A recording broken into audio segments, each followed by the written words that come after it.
services. From professional disc jockeys and MCs to catering and photography, when the details of your special day must be perfect, call us first. Wedding receptions, corporate parties, school functions, birthday celebrations, and more.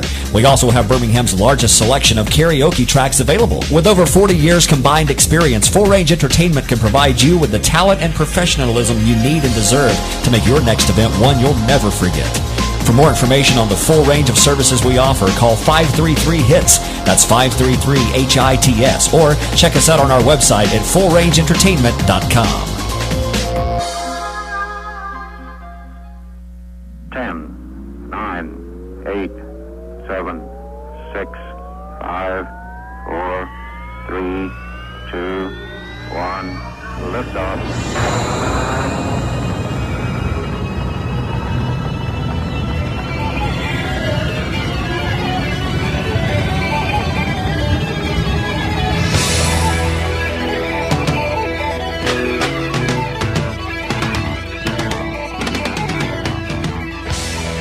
Greetings, good evening, how you doing?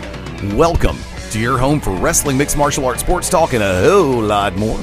Welcome to Beyond Ringside. Yours truly, the Magic City Motor Mouth Fast Eddie Lane, live from the Vault in the Beyond Ringside studios in beautiful Birmingham, Alabama. Welcoming in tag team partner, the one, the only, Mark Mabo Bowman. Mabo, what's up, buddy? Not much, Eddie. Apparently, what the heck was that? I told you he was going to do it just the second the music hit. Heck, nabbit. You want to do it, or should I do it? Go for it. And ladies and gentlemen, welcome to the show, the Oracle of Ominous, the Wicked Nemesis. What the hell is that sound? Is that my phone still calling you guys? It sounds like you were slurping something, and I don't think I need to discuss that. Jesus Christ. I'm going to say this one time and one time only. Damn, I'm exhausted. It's been a long week, but a good one, all in all. Mabo, I hope you've had a good week. And Eddie, once again, first of all, I hate it when syrup gets spilled all over my action figures. Yeah, be careful with the pancakes, dude. I know, dude. Those pancakes just squirt syrup everywhere.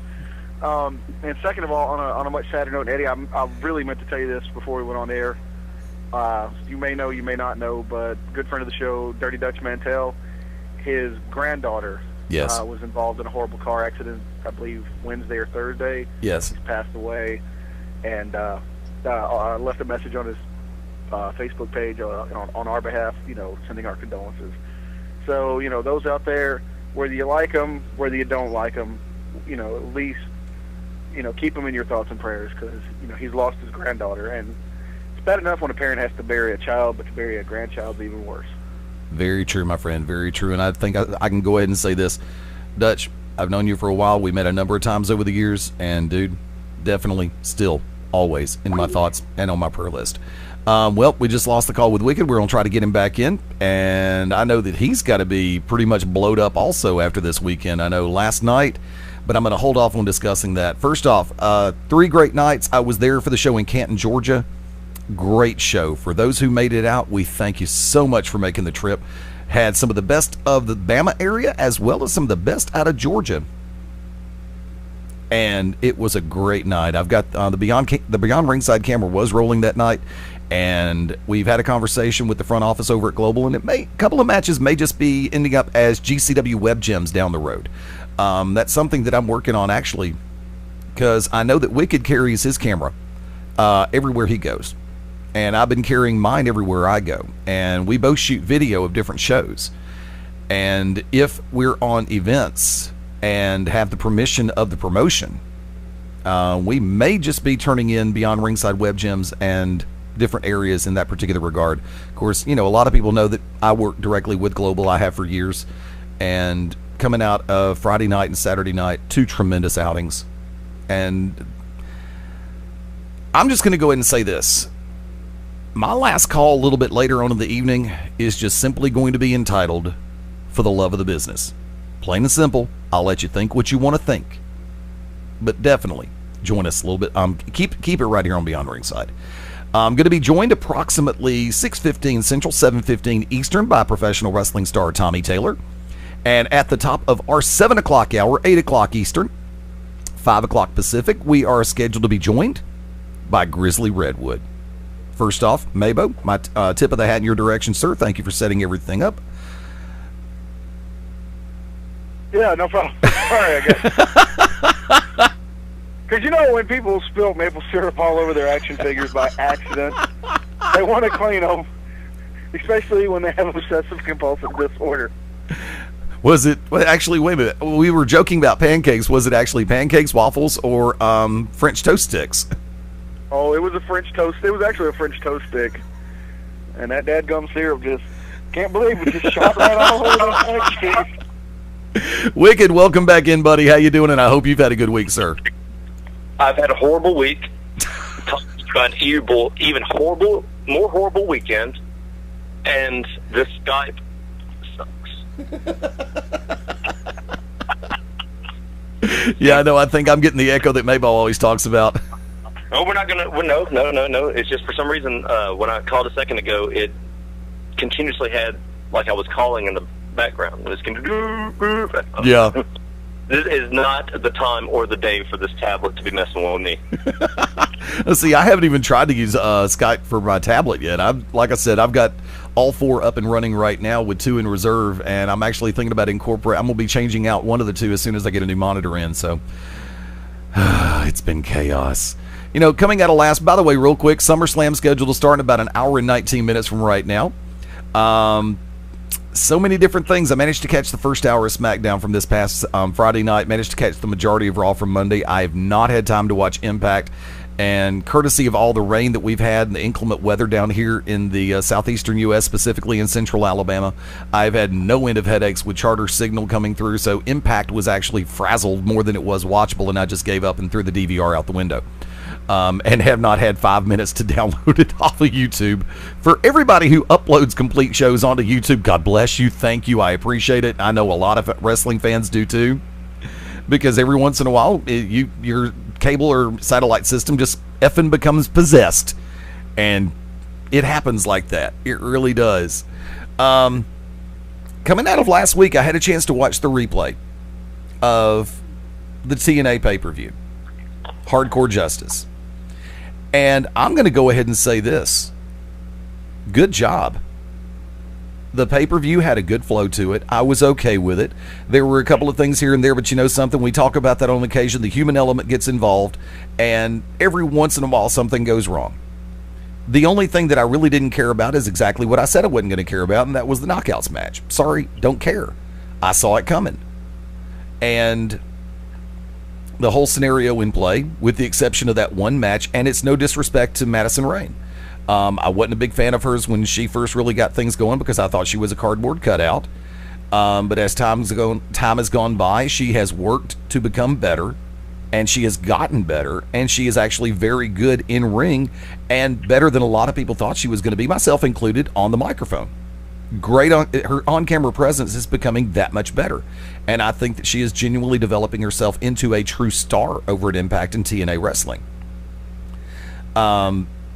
But I just couldn't bring myself to watch the match because I knew in my heart what was going to happen there. But with everything else going on, I'm glad to see that Aries retained. I'm still trying to figure out this whole thing. By the way, let me ask a question. And like I said, I have not seen the end of the show. But I'm going to lay this one out there. And Mabo, Wicked, I want your input. And this hit me about 2 weeks ago. And I just keep forgetting to mention it. Well, mention it already, for crying out loud. Good Lord. Thank you.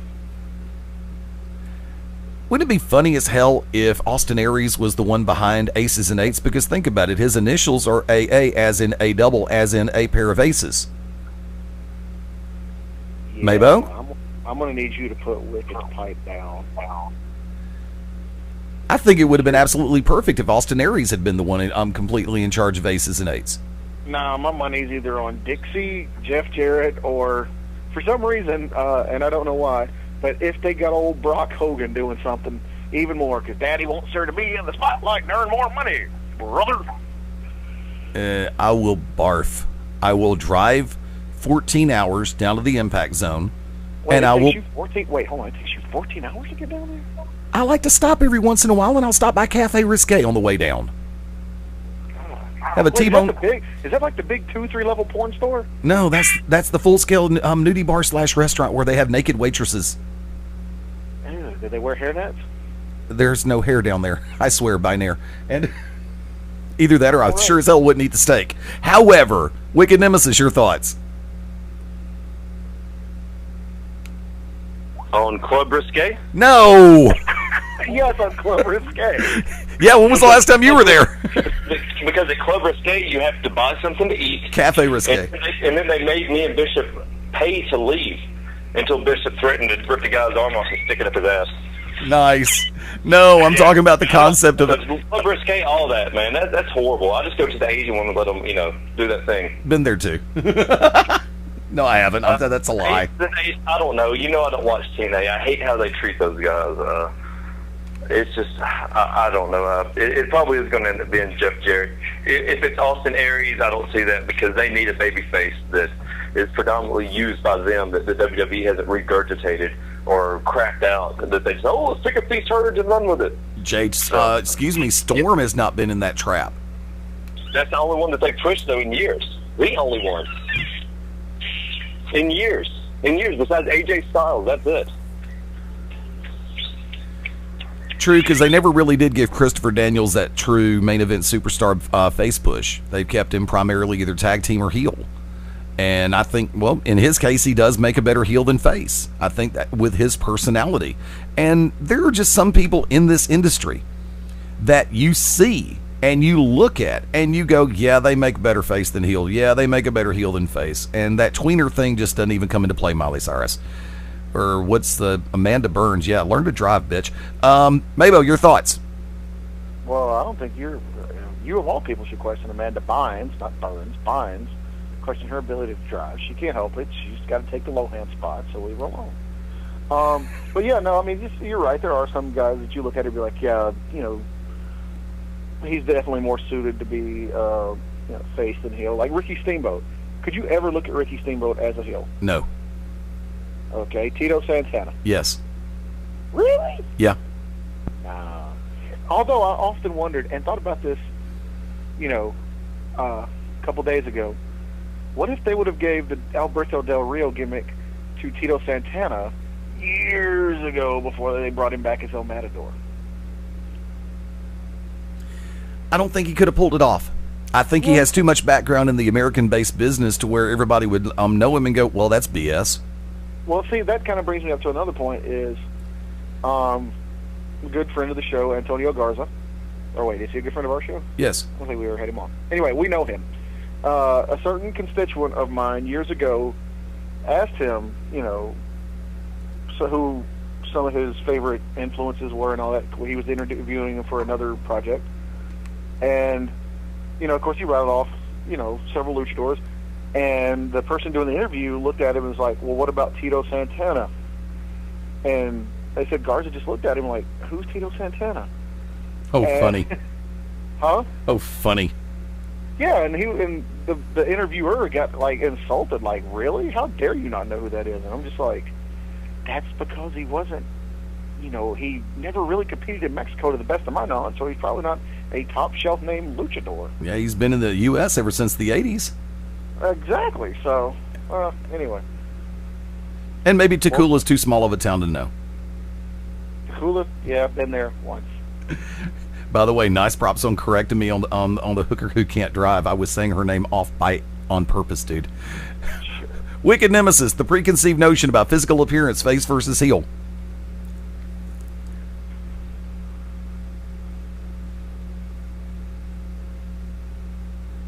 And that's the way he looks at it. Is he there? Yeah, he's showing up as there. It's going to be another cluster day, I know it. But well, this is not the time to have that. No, well, dude, it's a 4-letter word called life. I'm used to it. Yeah, and there's something else I want to talk about before we get too in-depth. Once again, coming up in about 25 minutes right here on Beyond Ringside, pro wrestling star Tommy Taylor going to be joining us live. And coming up in about an hour and 11 minutes, we're going to schedule to be joined by pro wrestling star Grizzly Redwood. Looking forward to it. You know, there is something I would like to get off my chest while Wicked's working on his phone system, and I'm going to go ahead and, that's why. He did say be right back. I wasn't looking at the Skype messaging. Sorry, my bad. From this vantage point, you know, no, I'm going to wait. I really am. I'm just going to get it all out at once. That way I don't have to split it up, and I don't want to spend too much time talking about a skinny blonde-headed pain in the ass whose daddy runs a promotion, who thinks that he's God's gift and all that to professional wrestling, when probably couldn't even carry a spot if you decided to give it to him on a GPS. Well, first of all, did you call her skinny? I mean, come on. I called him skinny. Oh, I thought you said her. Same damn thing in his case. I've got some stuff that's really burning a hole in my brain right now, and no, it's not pharmaceuticals. And I'm really ready for last call, so I can actually say it and just let it rip, and I will today. The gloves are off.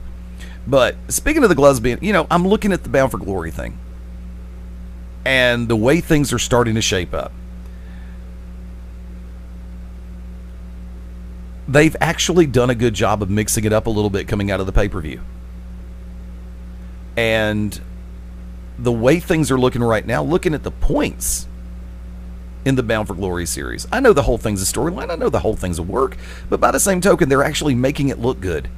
They've done a better job this year in keeping the drama in play rather than looking like somebody's going to run away with it. It looks like it could actually come down to a four-way dance the week before Bound for Glory to determine who's going to get the title shot. True? I thought that's the intent purposes was they were having a four-way dance. No. I mean, they make it look like the four-way dance is going to be that much more crucial to it. Oh. Well, yes, that is true. The last year, they didn't do that.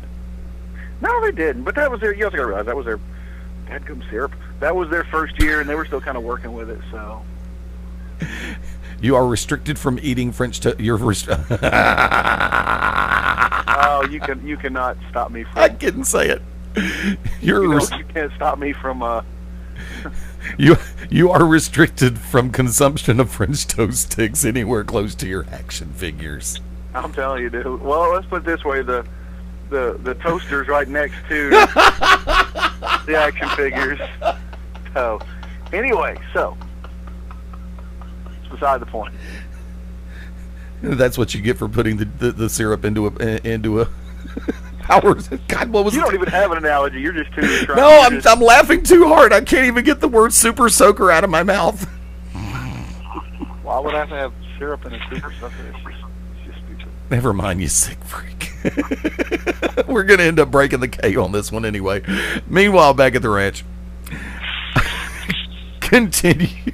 Where were we? I just got lost. We were talking about the BFG series, which I saw online like what possible matches are left for them to have, and I mean, are they even going to have those? If so, most of them will probably be at the house shows and stuff because they don't have too many more televisions before they go. Can I just say something? I've been wanting to say something for a while since Bully Ray officially has signed on Twitter. Eddie. You know what I'm talking about. Yes. I love every time he talks about he pulls out his phone, he calls it his Twitter machine, and then they actually hashtag Twitter. I just that cracks me up. I'm sorry. That's why he needs to stay in Impact DNA or whatever it's called. He needs to stay there so he can flourish as a main event heel singles. So that's just all I got to say about that. Yeah, I love all these imposters who want to get on Twitter and act like they're somebody else. And even though they do play it pretty much straight, this is what Mabo's talking about when he aimed it back at me, is the fact, I can't even use that phrase right now. Yeah, please don't. Okay. Is the factor that there was somebody who actually put himself over as the real Bully Ray. And I didn't catch it at first because the person was actually... I think he even fooled some of the people that, that Bully Ray would be friends with. Yeah. Because the fact that this person was constantly tweeting Impact-related stuff, as well as, what would sound like something BR would say. And it got by me in the blink of an eye because, like I said, somebody sends me this person started following you. I'm going to look at their tweets. And considering the fact, like I said, it was doing the spike thing, it was doing the time, it was doing, up da-da-da-da-da. Everything looked legit until all of a sudden it's just like it hit me. And I remember Wicked told me about somebody who would basically out somebody who was faking an account. And it's like, yeah, it's fake. I'm going, okay, I don't feel stupid.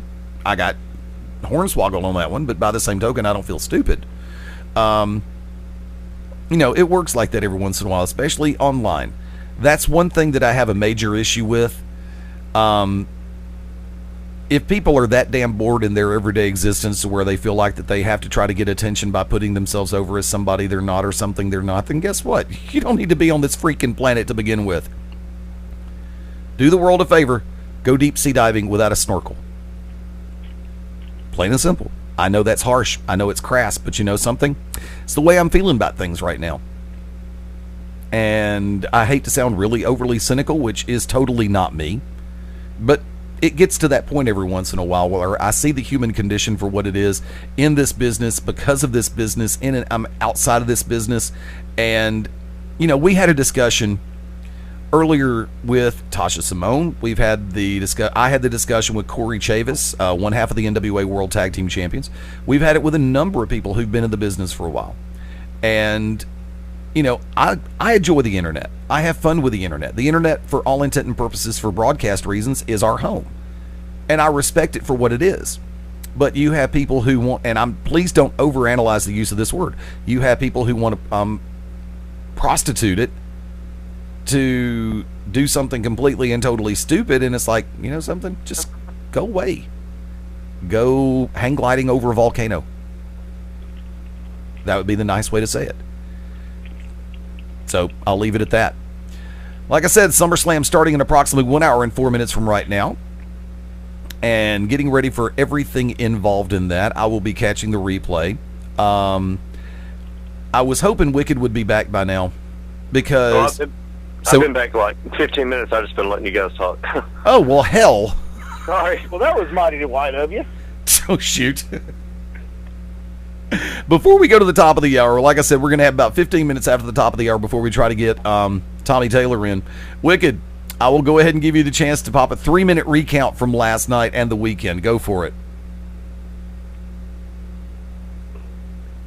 I won. And there you go. Is that short enough for you? Well, you got 2 minutes and 57 seconds to work with. Well, it goes down like this. You guys missed a heck of a tag team match. It was great to see Nina Monet float to the top, because she could have very easily have got lost in the shuffle with the NWA Women's World Champion, with Tracy Taylor, the Island Girl, and with Pandora. But luckily she did not. Everyone's talking about me cheating in the match. I simply wanted to help Tasha to the back in an orderly fashion, and she decided to hit me with a low blow, which let Pandora attack her from behind, which is perfectly legal because we were all outside of the ring. And Tracy to hit whatever the hell finish she calls that. I call it the soul food, because that's what Trey or the Bullets calls it, Trey Williams. And that was it. 1, 2, 3. Tracy pinned Nina dead in the ring. The crowd was solidly behind it. And yes, I did tell Peanut of GCW and Southern Wrestling fame that he was a retard, and please don't get his retard on me.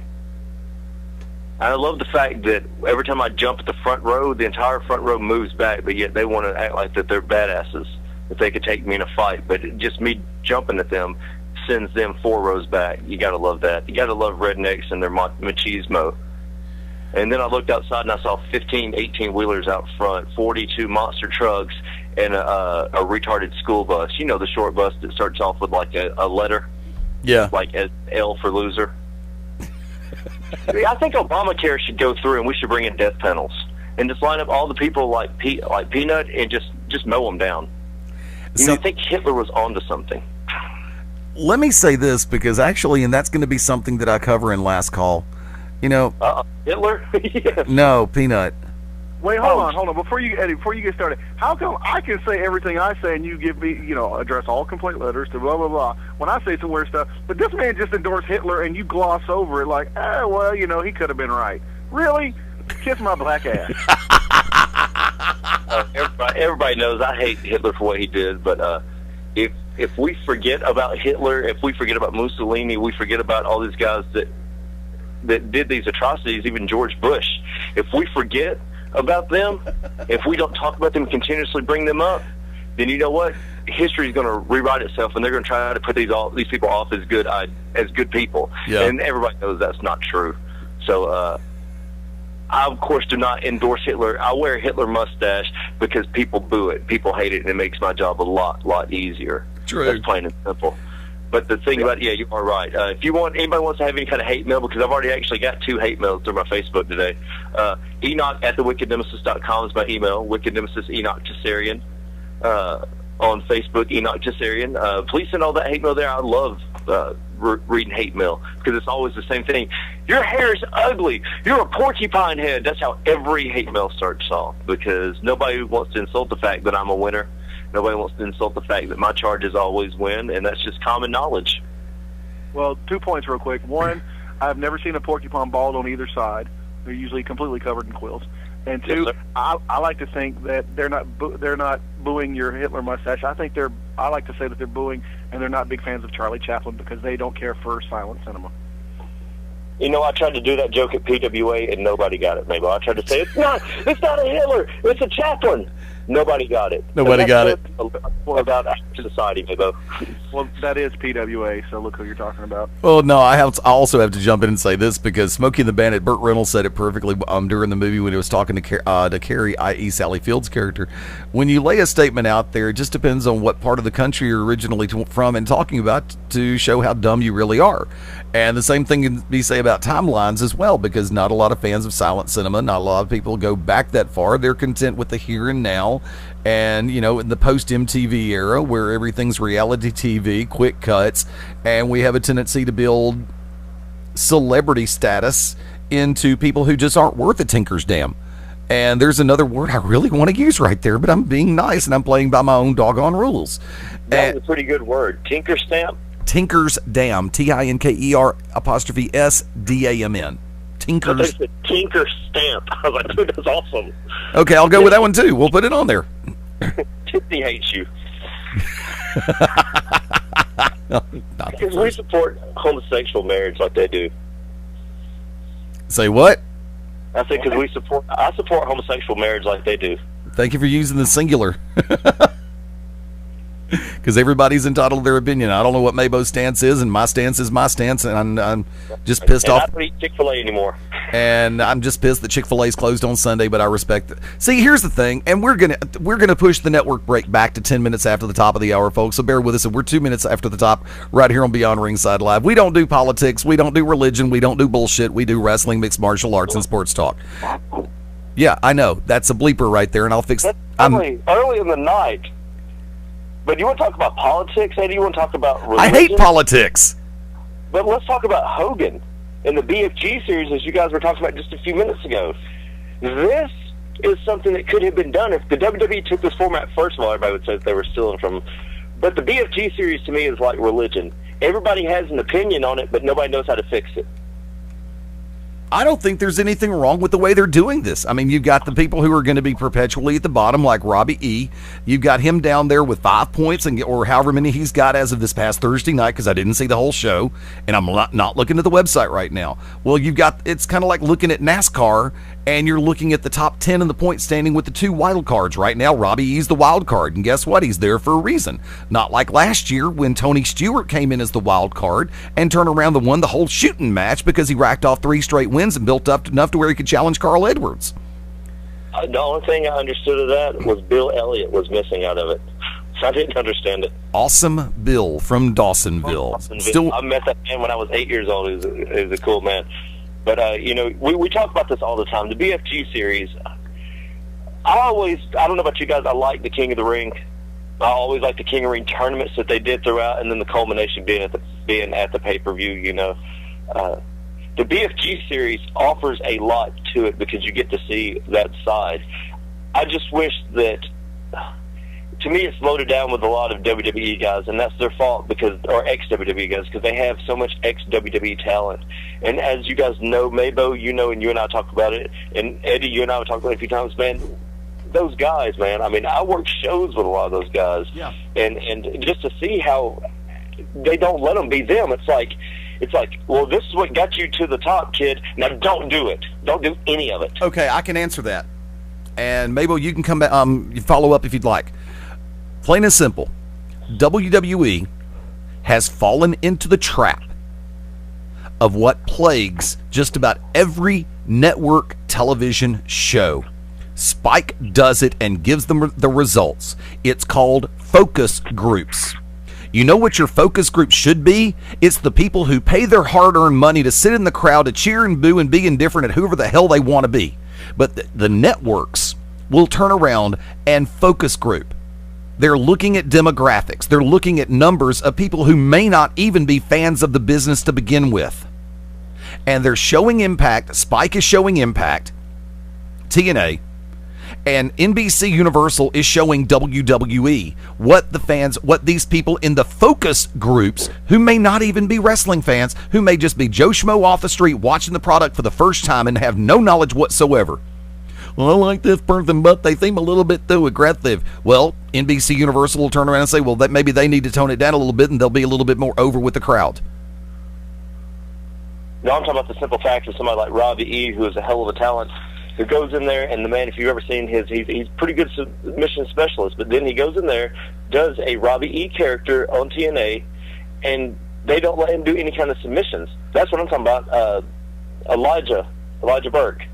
Hell of a fuck. Almost said it. Go with it. A hell of a striker. I mean, if you ever seen that man, he has and he never uses it until like maybe a second into his matches now. And I think that at one time, the WWE, towards the end of his tenure in WWE, they were allowing him to do that, if I do recall. He was getting more strikes in. He was doing the one up, upper, the four upside your head uppercut. And now it's like, we're going to have you just, okay, the Pope, I understand. That's a transition. That's evolution. But when your work style changes, and you know that these guys look at Jay Lethal. Jay Lethal had a specific style they wanted him to do there. Goes out to the independent scene, goes outside of TNA, and what does he do? Flop. He goes outside of TNA and destroys in a Ring of Honor. He goes out and does Japan and does good things. Shelton Benjamin, Charlie Haas. Look at Charlie Haas now. Charlie Haas is 180 degrees from where he was in the WWE. Look at Shelton Benjamin. Shelton Benjamin has gone quiet. He doesn't talk now, and he goes out and do it. And right now, I'd say the world's greatest tag team, or is that what they're going by? Wrestling Greatest Tag Team. Man, that is a great tag team. God, I wish they could do more, but TNA needs to let the guys do what they can do. Let them go out and be themselves. I'm glad they're letting Austin Aries be Austin Aries. But Thank God for that. Other guys do it too. And if they flop, it's their fault. Give the guys an opportunity to fail. Mabo, come on in. What are you talking about, changing the styles? Yeah, all of the above. Yeah, it happens. What works someplace might not work another place, and sometimes you gotta let people be people, and sometimes you gotta change them to try to, I guess, maybe conform more to, what you're trying to get over and portray on screen. I mean, it's what focus groups are. Maybe a flying spaghetti monster gimmick might work, it might not work. Depends on where you go. WWE it would work. TNA would flop. Well, I mean, that's why you don't see a lot of Chikara-style gimmicks in WWE or TNA. It's got its own niche. I don't think a pure Jersey Shore Robbie E. type gimmick would work. I mean, look what happened to Zack Ryder. Even though he says that he was Jersey Shore before Jersey Shore was Jersey Shore, I mean, I don't think the Robbie E. gimmick would get over in WWE because that's how it is. Oh, I'm talking about his work style, Mabo. Oh, his actual work style. Yeah, his work style. That's my thing. Now, the gimmicks are one thing, but helping somebody be ready for TV is one thing, but I'm talking about when they totally take these guys outside of their work style and make them change their work style. Not a WWE, not where it's like, we all work this, but it's where it's like, oh, you're a striker? Well, we want you to be a submissions expert now. Not that, hey, we want you to do a typical WWE style, you know what I'm saying? That's what I think TNA does wrong. Take these guys from Ring of Honor, take these guys from Independence, take these, besides the ex-WWE guys, almost they let do that, and then they tell them this is what we want from them, even though you do this. Well, it's style. It's just we want to just totally turn you around. And I think they should let the guys fail first. Well, I mean, that's what they want to do. Is they want to, much like WWE, they want to take they want to take something, break it down, and build it up, and claim it as their own. That's just how they are. Both, whether it be in a gimmick or in ring style. That, and they also have these slots that they try to feel like, oh, we got too many submission experts. We need a striker, even though you're a better submission expert. You're a high flyer. Well, we don't need a high flyer. We need a striker. Yeah, you're a $180 with a brick in your pocket, but we can make you believable as a striker. Whatever. It doesn't always work that way. I'm going to use a real life example on this real quick. For those of us who know, have watched, and have seen, like I said, and know the Wicked Nemesis. Sorry, I had to use your shoot name for a second there. Forgive me for that later. We know him as a particular style of manager who can go in different directions with his personality. To try to alter, water down, or change, evolve is one thing, modify slightly is one thing, but to change the style that has worked for the Wicked Nemesis, that would be like taking me in my ring announcer position and putting me into adult contemporary radio as opposed to rock radio. Granted, I have a top 40 voice, even after all these years and all these fists of crown and how many cartons of cigarettes or cases of cigarettes. I have a rock and roll heart, plain and simple. And the fact of the matter is, I'm too hyperactive for adult contemporary radio. That's why I don't work AC. Eddie, but the thing about it is, like myself, when these promoters bring me in, they think that they're just getting some guy with a mohawk that likes to yell. Then when I get there, they're like, holy crap, what did we get ourselves into? Well, yeah. And the thing about that is that, that's the truth. And the thing about it is that they don't expect, Pro South wanted me to water down my Wicked Nemesis gimmick. Who? Because Who? They wanted to, yes, they said, if you don't see it on Nick Jr., then you shouldn't say it. Yeah. And and I'm like, And then there's people that let me go out and be myself. Shane Knowles wanted me to be Wicked Nemesis at PWA. He's like, I want you to be you. And I said, done. And we all saw where that led to. The War Games. After riot, after riot. People jumping, butt whippings, kids crying. It was bliss. That's the thing. It was bliss. People have to understand, like, if you had Mabo as your color commentary, you're going to have to realize that Mabo's the type of guy, if you fall behind in a play-by-play, you're lost. Mabo's just going to run you down. Yeah. That's because of his personality. If you put you as a ring announcer, and if you go out there and they're like, we want you to just say this, Eddie, I've never seen you do something that they're like, hey, we want you to just say this. No, that's not you. You're going to deviate from that because that's your personality. You can't just go out there and be like, from Brooklyn, New York, Chupacabra. No, you're like, ladies and gentlemen, let's get it ready. I can't hear you. I can't hear you. That's good. But promoters have to know what they're getting themselves into, and they do not. They see Wicked Nemesis like, oh, I saw Wicked Nemesis in Georgia. I saw him in South Carolina. I saw him in Tennessee. Maybe he'd be a good draw. And then again, maybe I will be a great draw. And maybe you can't afford me, or maybe you don't like the fact that like I told Peanut last night, you're a retard. Sit down. A lot of people don't like that. Mad Dog knows me. I like Peanut. That's plain and simple. And he actually... He takes away from the matches. Not always. There are a couple of times where he will, but he also will acknowledge when to stop. No. For TV tapings, that's retarded. Nobody wants to hear that. I don't want to see CW21 and listen to a match where the only person that I hear is Peanut screaming out some stuff, and it makes us all look ridiculous because people hear that outside of Alabama and like, is that how all Alabamians sound? Yes. They all sound like a retard with a big tongue? No. No. And like I said, the thing about it is, and we're going to go to break real quick because we're going to get Tommy Taylor on the line. 6:15 was our target time. Matter of fact, let's go ahead and do it. We'll carry this part of the discussion when we come back. When we come back, professional wrestling star Tommy Taylor right here on Beyond Ringside. Stay tuned. Dave, what are you doing? Just sending a gift to Dave 2037. Who? Me in the future. I save a little money from every paycheck for Dave 2037 so he can buy anti-gravity boots or a hologram Doberman. What are you getting Steve 2037? Steve 2037 will be just fine. Well, okay, but don't expect to borrow my anti-gravity boots. Save something for the future. Put away a few bucks, feel like $1,000,000. For free ways to save, go to feedthepig.org. That's feedthepig.org. This message brought to you by the American Institute of Certified Public Accountants and the Ad Council.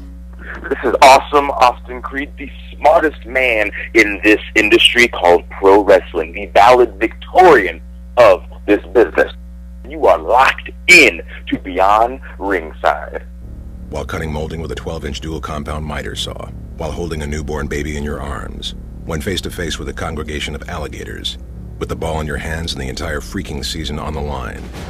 There are a million places you'd never consider texting, so why would you do it while driving? NASCAR driver Casey Kane here, asking you to please stop the text, and together we can stop the wrecks. Brought to you by the Ad Council and the National Highway Traffic Safety Administration. Get the message at stoptextstopwrecks.org. This is Gabe Sapolsky from Dragon Gate USA and Evolve Pro Wrestling, and you're locked into Beyond Ringside. Hey, what's up? Holla at ya, boy. XOXOXO. You getting these texts? Question mark. Where are you? What are you doing? OMG, you are making me mad. You better text me back. I'm waiting outside your house. Relentless, aggressive texting is like sending an angry robot to deliver your message. When does the robot become dangerous? Let us know at that'snotcool.com. That'snotcool.com. Brought to you by the Ad Council. This is Jim Cornette. You are locked into the show of all time, Beyond Ringside. Remember when your neighbor found us naked in the car, and the time some outdoor action got us kicked out of the park, getting frisky in the dark. I gave your eye a poke, think the dog is in the bed too. I smell smoke, you and me. We never give up, you and me. We never, ever, ever give up.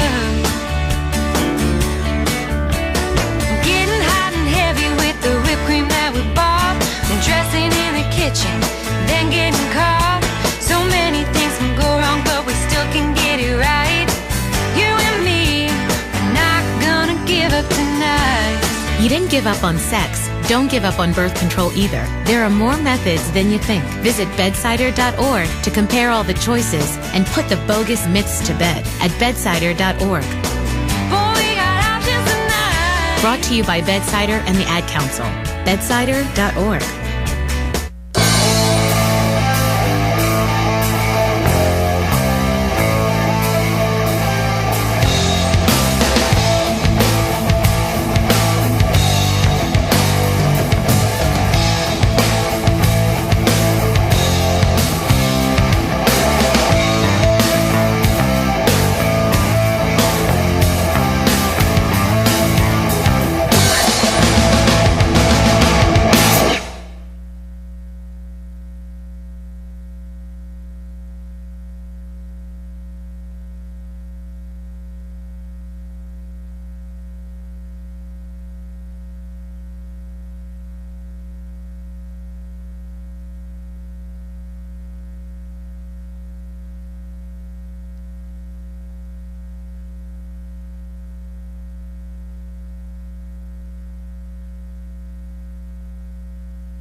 This is Bullet Bob Armstrong. I'm Southern born, Southern bred, and I never miss Beyond Ringside.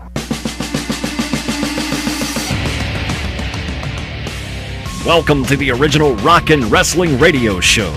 Welcome to Beyond Ringside, your source for wrestling, MMA, and boxing in the Southeast. To contact the Ringside Roundtable of Beyond Ringside, email them at beyondringside@gmail.com. And now, your host for Beyond Ringside, the man, no myth, all legend, Fast Eddie Lane. The music plays, the microphones go hot, and we are live on a Sunday night. Welcome live to Beyond Ringside, 21 after the top of the hour, 9 minutes before the bottom of the hour, and we're going straight on through. Mike Macaroni, thank you for the intro. Always a pleasure to hear the dulcet tones of the cheesiest announcer in the business. Like to welcome in tag team partners Mark Mabo Bowman. Look, I'm just going to go ahead and say I do not like the Amish. I think they're horrible and terrible. And if any Amish hear this and are offended by it, what are you doing listening on the internet? There you go.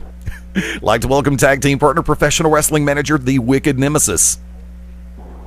I have one thing to say. You better work, bitch. Oh, thank you, Rue Wicked. And ladies and gentlemen, our very special guest at this time, professional wrestling star Tommy Taylor. Welcome into Beyond Ringside. Hello, everybody. How y'all doing? Wonderfully well. I hope you're enjoying a great weekend. Yeah, it's been eventful. Let's dive on straight on into it. I always like to start with what I call the signature question. And there's always two moments for all of us in the world of professional wrestling and in sports. And those two moments are when you become a fan, in your case, in our case, of professional wrestling, when you first became a fan of the business. And number two, when that little light bulb went on over your head and you said, I've got to get in this. For Tommy Taylor, what are those two moments? Okay, that's pretty easy for me. The first moment would be, obviously, I think it's popular for everyone, the Shawn Michaels Bret Hart Iron Man match at WrestleMania 12. That was like, I remember staying over at a friend's house, and I kind of got the grasp of WWF at the time, but wasn't, I wasn't like watching it every week or anything. I didn't actually have the correct channels that we needed in England. So I stayed at my friend's house this weekend, and he told me all about the matches going on and so forth. And then I watched that match, and just the intensity and sportsmanship and Shawn Michaels' entrance to the glory finish was just amazing. And from right then, I had to watch wrestling every week, go out and buy all the merchandise, the action figures, all that. And then for the second part of the question, I never actually considered it until I think it was SummerSlam '98. I watched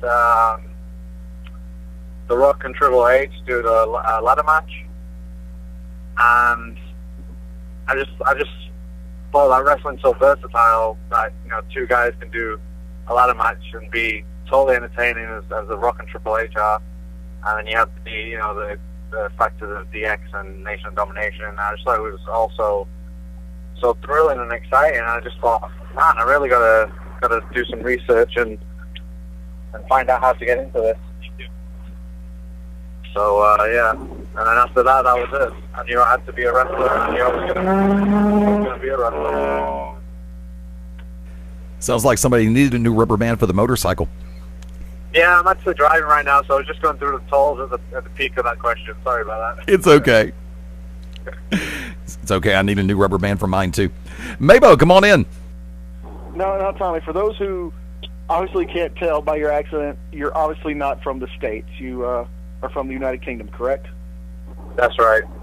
Now, did you receive the bulk of your training over in the United Kingdom, or was it more when you came to the United States? And if so, who trained you? Well, I started training in 2002 in my hometown of Leeds, England, with a gentleman called Sir Jeff Kay, who he's a very well-respected wrestler in the British scene, and just to name a few people he helped train, Fit Finlay, Dave Taylor, Vader, believe it or not, and then a few other guys who've made it quite big. He's just he's just a fountain of knowledge for the business. And I would say I pretty much learned the majority of my craft from him. Coming over to the States in 2007, when I came over for FCW, I got also some training from Tom Pritchard, Steve Kern, Billy Kidman over at Florida Championship Wrestling. And I would say that, them four guys, Jeff Kay in England, Steve, Billy, and Tom over in the States were probably my main four trainers in wrestling. Wicked Nemesis come on board. How long were you in the States before you started using the word y'all? Y'all? You know what? That might be the first time I ever used it. It was great. It was hilarious. Yeah. I got him and he used to use it. Yeah, it makes me nervous on the phone because I don't want to speak in my real broad English accent, because a lot of times you'll be like, what the heck is this guy saying, Well, are you a fan of like Lock, Stock, and Two Smoking Barrels, Snatch, and the English movies like that? Are you fans of that? Are you a fan of that, or are you more a fan? Yeah, I'm the biggest fan of Snatch. Snatch is one of my top all-time top movies. But the area that they do their movies is like East London. I'm from more North England, so I'm not going to have an accent like an old Jason Statham or anyone like that. Yeah, do you hear that around here? You being from Northern, the Cockney accent, the British accent, et cetera, et cetera. Do you hear that same around here, since you do a lot of work in America now? What do you mean? Do I hear it more now I'm living in the States? Well, the different types of accents where you're just like, wow, I can tell you're from such and such part of the United States. Yeah, well, I mean, ever since I lived over here, I still watch British TV and I still listen to British radio and everything, and I'm no accent really stands out more than others. I mean, in the English sense, not. I listen, everything from England over here is usually the London accent, the old Harry Potter accent, the King and Queen accent, all that jazz. So I like to stay away from that kind of accent because it's not me, Now, if I may, getting started in the UK, how did you face the cultural differences of the geographic areas of the United States as opposed to where you're originally from? How do you mean? Well, per se, if you work in the northeastern United States, you hear you have people who lean in one particular direction. Oh, yeah. And then you have the southeastern United States, where in certain areas it's a little bit more laid back. If you come to Birmingham, we've got one temperament. You go to Atlanta, you've got so many different ones. Yeah, I mean, it's you really have to live here to witness it. It's, when you're in England and you're watching American wrestling, you don't really, you get to see these over-the-top gimmicks of, guys from New York or trailer park trash guys or Californian guys like Hulk Hogan. It's and you watch TV and movies and things, and it's all, a couple of weeks ago, I went over to New Orleans, Louisiana, and the cultural difference from there to Florida is huge, and it's only, it's a 10-hour, 12-hour drive, but it's like a totally different world over there. And it's the same when you go to other places, places spring to mind, like North Carolina, obviously New York, LA. It's all, you have to really live it to understand it and witness it. It's crazy. And actually, part two of the question. Now, granted, there's been a little bit of time since you first got in it, and modern day, or current day, I should say. The fan bases, this is something I always personally like to find out about, because you've got the West Coast fans of the United States who respond to one particular style, or a particular style for the most part. Then you've got the Southwest, you've got the Southeast, the Northeast.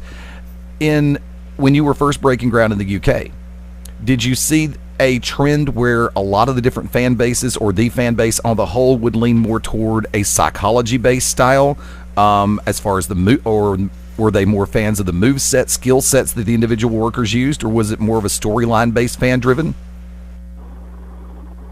I don't know. I mean, if you're comparing it from the whole English and American style is a huge leap in itself. Right. As far as different territories and different styles around the United States, I wouldn't say that I personally have noticed much of a difference, because I kind of just go by my own psychology and my own style of wrestling that I do. So, as long as the crowds are entertained and there's a good story told, then that's pro wrestling. I mean, I personally don't like to look too much into it like that. I don't like to read too much into things like that, because at the end of the day, you have different crowds in different towns, different states, whatever, different countries, and as long as they're going home happy and enjoying the show, then you're doing your job as a professional wrestler. So, I mean, a little morbid answer there, but yeah, that's just my personal opinion on things like that. Understand completely. Mabo, come on in. Now, Tommy, you first said you were trained over in, Great Britain, where they in the United Kingdom and pretty much Europe as a whole, they have a very different style called catch, as opposed to the American style of pro wrestling. Two things. One, explain the differences, if you can, briefly, between the catch style and the American style of pro wrestling. And two, which style did you find easier to work, and how was the transition? Well, catch as catch can wrestling is very much it goes off the back of amateur Olympic style wrestling. There's not a lot of over the top separation between the two athletes. It's more get to grips with the guys. The guy you're wrestling, technically based. There's a few different rules, like we have rounds over there, so there's usually maybe 12 3-minute rounds or so, and 2 out of 3 falls, and it's a totally different. It's almost a different sport. When you look at the old catch can stuff, to today's American pro wrestling, it's a totally different sport. Yeah, and then what was the second part of the question? The second part is what style do you prefer to work, and how was the transition going from the catch to the American style? Okay, it's a tough one. I mean, again, it's going back to my personal opinions on pro wrestling. As long as I'm in there and having a great match, that's the style I like. If I can get in there and do the catch as catch can style over in America, and the crowd appreciates it, and they can talk about it after the show, then that's what I'd love. But you come over here, you gotta do certain things over the top and be a character and all this stuff. So yeah, as long as the crowd's happy, it's the kind of style I like. The transition wise, pretty difficult, but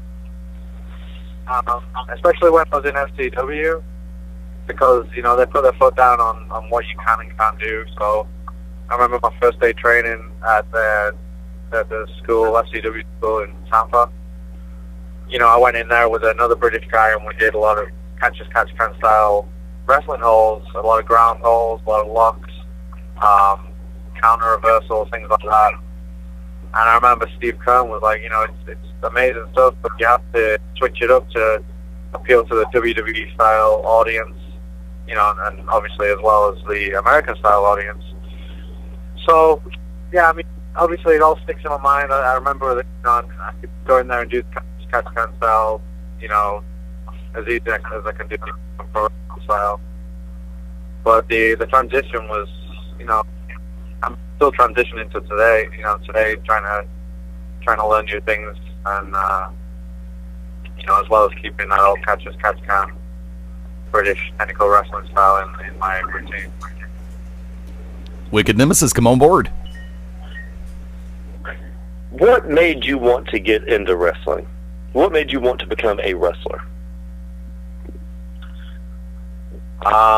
Like I say, that one match at SummerSlam '98. I mean, I was obviously, like everyone else, I was a big fan of the Attitude Era, and I really got into it around 97, 96, 97, and when The Rock came on the scene, I thought it was the coolest thing, and I was one of them guys who would imitate him and try and do promos like him, and go to school and tell people to shut up, and he's saying smell I'm cooking and all that stuff. So yeah, I mean I would have to just hold it all to The Rock, really. I mean, as cheesy as it sounds, without watching The Rock as a kid, I don't think I ever would have wanted to be a wrestler.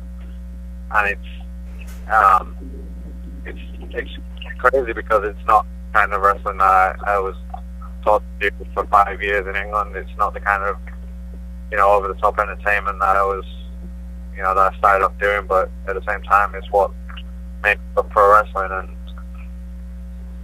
as well as that, it's just everything about it. Being able to play with the fans' emotions and two warriors, two characters, cartoon characters, action hero characters, whatever, beat the crap out of each other, as well as draw them into the match and tell a story that they can be involved with, the crowd can be involved with, not sit there and see a lot of guys jumping around and not understand what's going on, but they can be drawn into it and get behind the heroes and who the villains, and understand what every move is, what's in the match. And just as a fan watching all that, I just, at one point, I just thought, I can do this. I can get into it, and not just give it a go, but be one of the best doing it. Now, if I could ask, and this is going to be a little bit off cuff, with the Olympics having just been completed, coming out of London, actually a two-part question. Let's make it three. Number one, how do you feel that London pulled off the Olympics and NBC pulled off the coverage? Number two, if people came to you and said, I'm getting ready to go in that direction as far as visiting England, what would you say would be the don't miss, aside from the norm? And three, if you know that they're a wrestling fan getting ready to go over there, would you give them any kind of heads up about there's going to be a little bit of a difference in the styles between what you're used to seeing here in the lower 48 as opposed to what you started doing? And you can hit those in any order. Okay, so the first one, the coverage from, what was it, the coverage from NBC and the Olympics in London. I have to say I didn't really catch much of it. I was working a lot, and I have a 14-month-old son, so I kind of just tried to grab the highlights of it and everything, and I didn't really get to see much of the Olympics. I know it sounds bad, but I don't think I could give that much of an opinion on that, because in total for the 2 weeks I was running, I probably only got to watch like an hour of the of a few events and stuff. So I feel bad being a British man not really watching the Olympics, but I think it was great for the country. I watched a bit of the opening ceremony and the finishing ceremony, and I think they did a good job. And yeah, I mean, as far as the athletes and all that go, I didn't really get enough coverage of it myself to opinionate on it. Okay. Yeah, sorry. Oh, no, it's fine. See, my personal vantage point is I wish NBC could have put as much effort into the coverage as London did the effort to put on the games. I think London did a phenomenal job.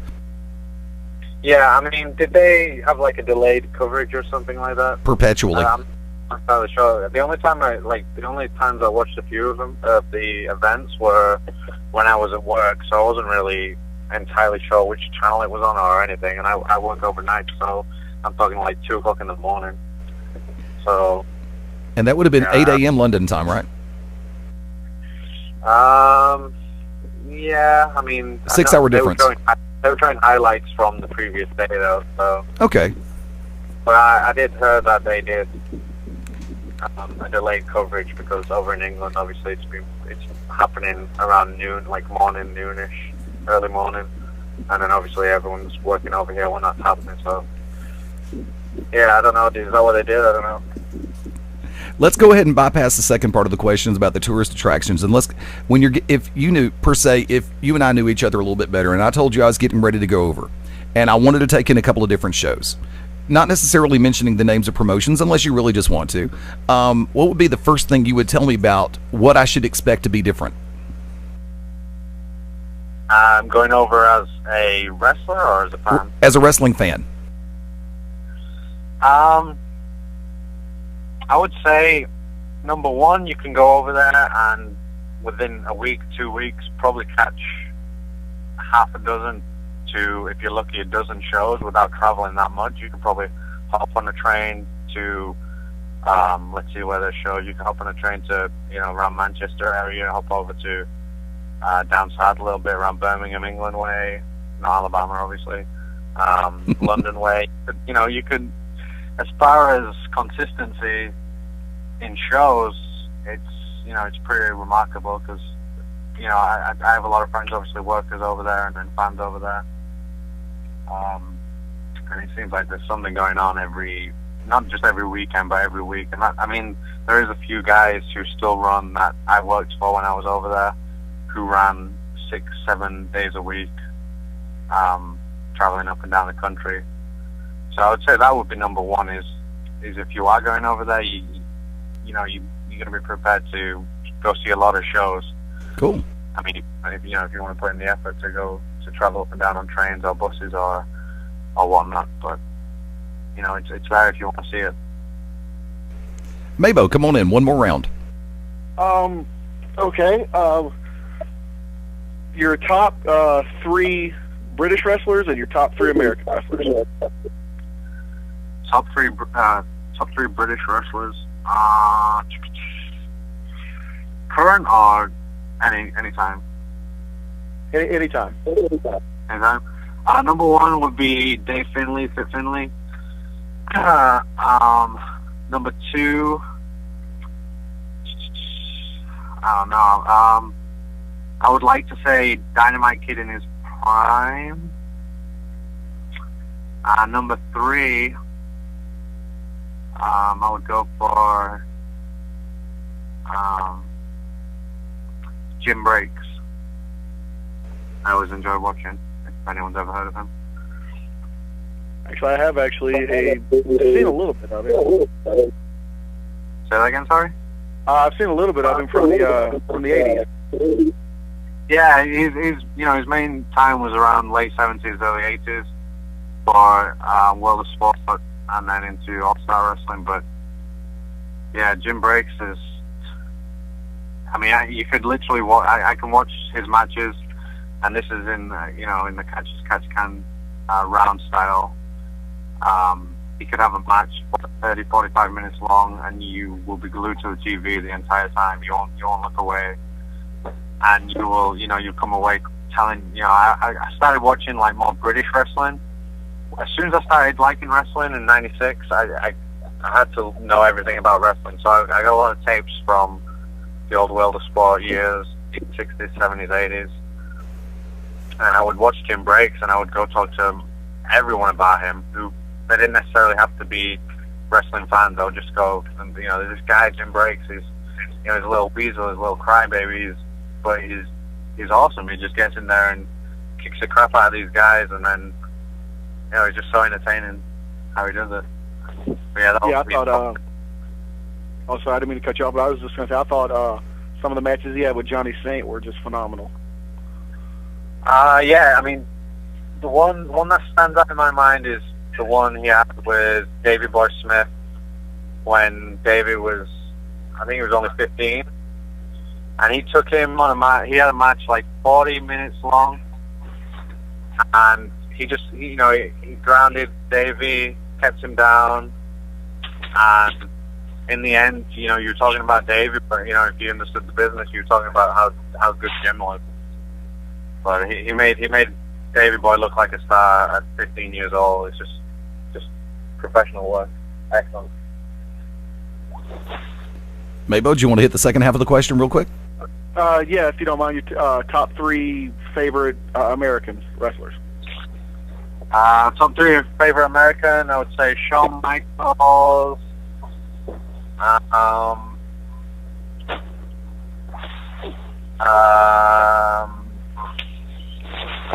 Rock, and then number 3, probably.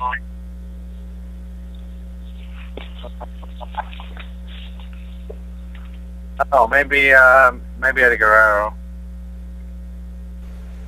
El Paso, Texas. We'll go that. Good one. Wicked Nemesis, real quick. One more round. What has been your favorite moment in wrestling so far? Your favorite moment?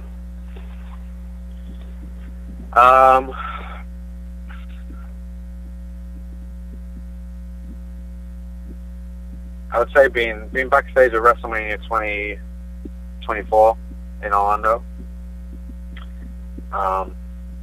For numerous reasons, not even in the world of wrestling, but a lot of good things happened around that weekend, and just being backstage at WrestleMania 24, The Undertaker, Ric Flair, guys like that were all doing their thing that night, and some great matches.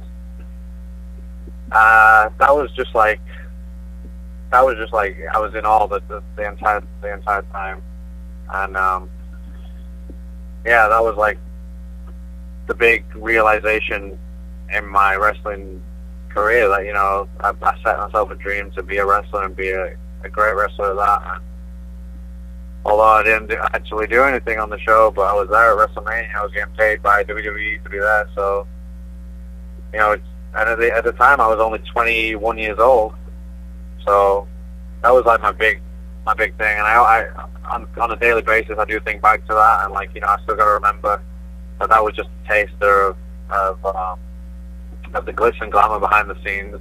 You know, I've been to plenty of WWE shows behind the scenes, but WrestleMania 24 was just, you know, and then the night before, Hall of Fame, obviously.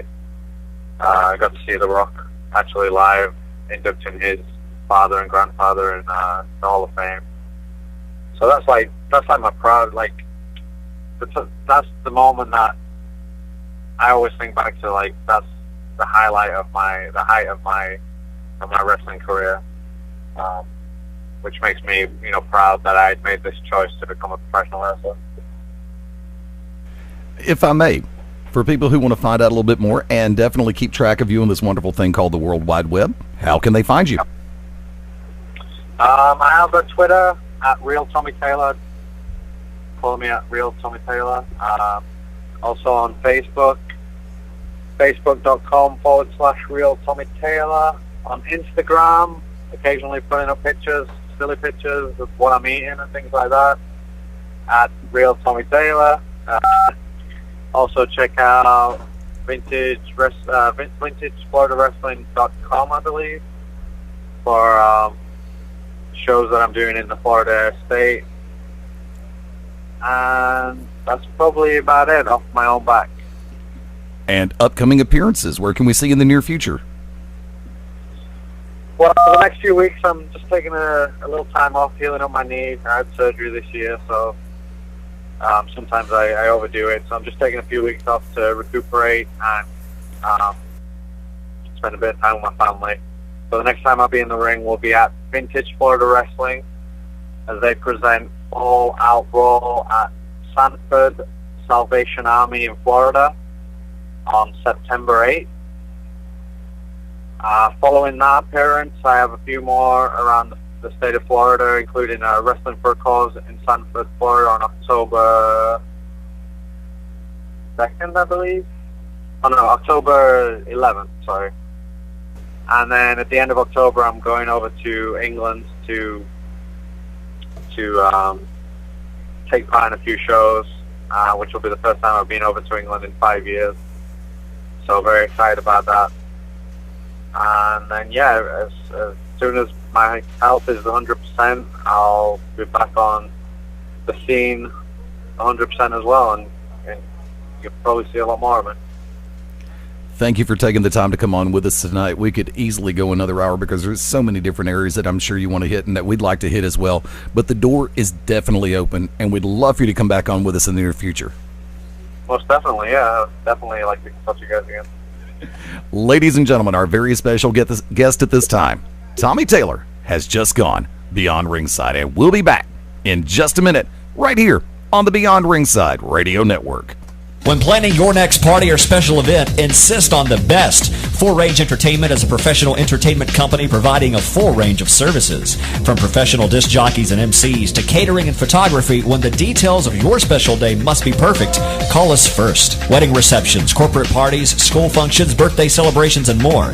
We also have Birmingham's largest selection of karaoke tracks available. With over 40 years combined experience, Full Range Entertainment can provide you with the talent and professionalism you need and deserve to make your next event one you'll never forget. For more information on the full range of services we offer, call 533-HITS. That's 533-HITS. Or check us out on our website at fullrangeentertainment.com. Chris, you're not acting like a grown-up in our relationship. Am too. There's your comic book collection, the race car bed. I'm young at heart, but I put money into my 401k every paycheck. I'm taking control over my financial life, and that feels pretty grown up to me. Put away a few bucks, feel like $1 million. For free ideas and easy ways to save, go to feedthepig.org. That's feedthepig.org. Are those footy pajamas? This message brought to you by the American Institute of Certified Public Accountants and the Ad Council. The odds of becoming a signed artist and having 3 #1 albums? 1 in 100 million. The odds of going on to win 6 Grammy Awards? 1 in 1.4 million. The odds of this performer having a child diagnosed with autism? 1 in 110. I'm Toni Braxton, and I encourage you to learn the signs of autism at autismspeaks.org. Autism Speaks. It's time to listen. Brought to you by Autism Speaks and the Ad Council.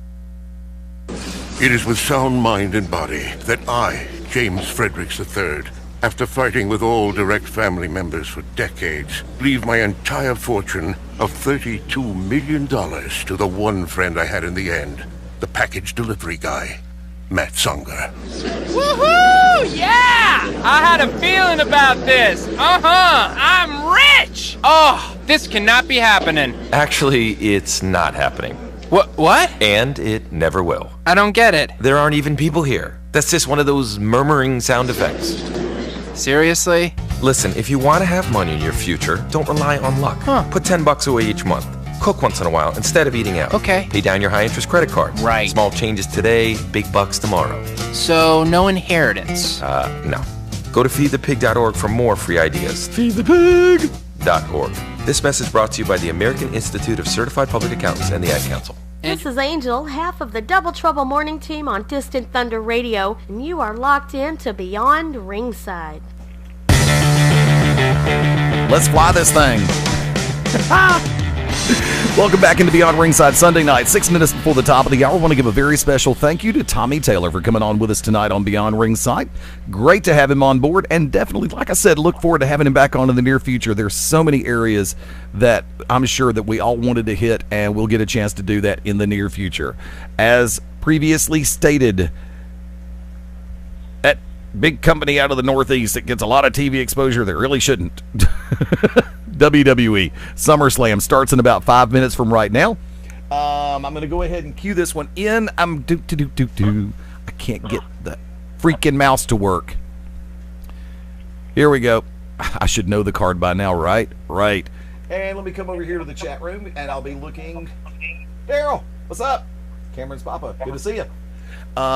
Wish I'd have seen the chat room at that point. I apologize for not being able to get the question in to Cameron's Papa. Thank you very much. Let's run this thing down real quick. Tonight, United States Championship.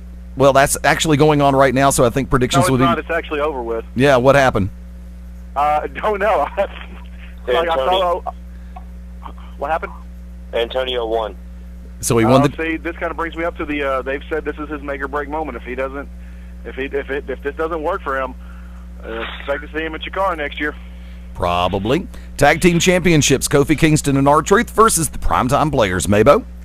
Well, since AW is gone, and that leads me to another thing, Vince does not want wrestling managers. I was kind of waiting to pop that later to let Wick go off. But, yeah, Vince says, screw it, I'm not doing managers anymore, yada, yada, yada, blah, blah, blah. But, you know what? Even without a manager, I think they might do it. I'm going to go PTPs.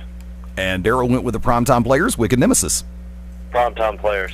Clean sweep, I'm going Primetime Players. Intercontinental Championship, Miz, Ray. Mabo? I think Miz. Wicked? Ray. I'm going to go ahead and go Miz. I don't think he's had the belt long enough, and I think he needs a little bit more exposure with it. So personally, I'm going with the Mizanin on this one. Daryl went with Miz. Kane, Daniel Bryan, Mabo. Kane? Question mark? Yeah, really. I mean, literally, it is. I'm gonna say Kane. Wicked. Daniel Bryan. Daryl went with Kane. I'm going Daniel Bryan. Chris Jericho, Dolph Ziggler, Mabo. Jericho. Wicked. Jericho. Going Chris Jericho as well, and he is definitely still able to win the big one. End of discussion on that one.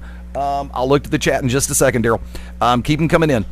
WWE Championship. CM Punk, John Cena, Big Show, three-way dance. Mabo. Punk. Okay, there you go. You finally said somebody's name. I'm going to say Punk. I'm going to say Punk, and he will have it up until Night of Champions, but I'm going to say Punk right now. Okay, Wicked. Punk. Okay. Daryl went with Punk on this one, Ziggler on the previous match. I'd like to see Big Show get it back, but I have a feeling Punk's going to retain.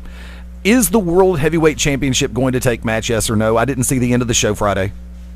It's still listed on WWE.com, so I'm assuming it's still... It's going. Okay. Sheamus, Alberto. Mabo. I'm going to say Birdie. Okay. Wicked. Alberto. I hate to say it, but I'm going to go ahead and agree. Alberto Del Rio. And it's really going to piss me off. Because I'm sorry. Alberto Del Rio's character, I can't even think enough of it to pronounce it properly.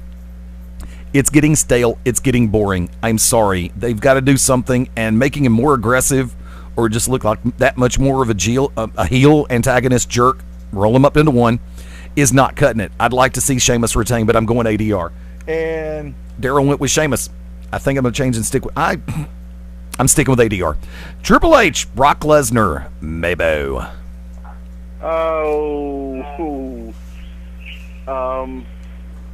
He lost to Cena last time, right? Yep. I'm going to say Brock. Wicked. Brock. Clean sweep on this part of the panel so far because they're not going to pay him that much money for him to go 0-2. They need to build him up to be the beast all over again.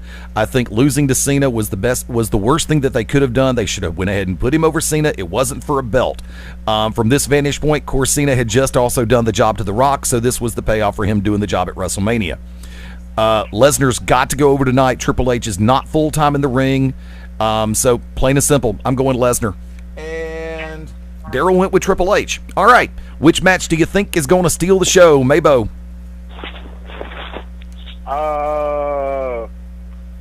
None of them? Wicked. Jericho Ziggler. Thank you. Jericho Ziggler. I was trying to go back over my head the card. Yes, I will say Jericho Ziggler. I'm going to go with a tie on this one. Jericho Ziggler and Miz Mysterio. I think Mizanin has come a long way, and I think he's going to show it tonight in the Intercontinental title match. From that vantage point, world title on the line, WWE Championship on the line, Intercontinental title on the line, Tag Team title on the line, U.S. Championship already been defended. Where the hell is the Divas title? Mabo, quick thought. The Divas title? Yeah. I can't say that. We're a family show. The Divas title is probably collecting dust in the bottom of Layla's shoe closet. Okay. Wicked, your thought. September 8th, NWA Women's World Champion Tasha Simone will be defending the only women's championship that matters in Lebanon, Tennessee, NWA Top Rope. Once again, September 8th. That's what I have to think about the Divas title. It's a diva, not a wrestling title. It's a Divas title, not a knockout title. See, I have to say this. First off, Daryl just said in the toilet. By the way, he went with Jericho Ziggler's match of the night also. And I have to disagree with Vince McMahon and everybody else on this one because I'm just going to sit back and say this. It needs to be called the Women's Championship, not the Divas title because, sorry, I have the old school translation. Bleep it if you have to. I'm from the school of thought that says the word diva means bitch, plain and simple. Sorry, because and I'm just going to leave it at that. Plain and simple. Bitch. Huh? Just call me a bitch. Just call me a bitch. I didn't call you a bitch. I've got a diva personality because I like to be treated like a god. That's why I got into wrestling. That's not a diva personality. That's an omnipotency complex. I love Chad Johnson. You're a I don't condone headbutting women, but I like Chad Johnson. Easy. You're a megalomaniac. You are trying. Oh, God, of course. Yeah. I mean, I'm just an egocentric, one-dimensional, shallow pain in the ass. But just ask anybody who knows me, especially anybody living under the same roof. They'll say that in a blink of an eye. Ain't that right, Cindy? Thank you for... There you go. you ladies, I heard Maybo cooks a mean eggplant casserole. And he's also good with pancakes and maple syrup, too. And we'll be back in 5 right here on the Beyond Ringside Radio Network. Ladies and gentlemen, this is Bill Behrens, and you're watching, you're listening, you're experiencing Beyond Ringside. And you are a better person for it. Trust me. Foreclosure is hard on every member of the family, but your family is not alone. If you're struggling with your mortgage, there is help. To learn about the government's Making Home Affordable program, visit makinghomeaffordable.gov or call 1-888-995-HOPE to speak to a HUD-approved housing counselor. It's free of charge. Visit makinghomeaffordable.gov or call 1-888-995-HOPE today. Brought to you by the U.S. Treasury, HUD, NeighborWorks America, and the Ad Council. Hi, this is Joe Elliott from Def Leppard for RAD. Planning on going out and having a party? Great, have a lot of fun. But do me a big favour and don't blow it. Always choose a designated driver. Remember, music lives. You should too.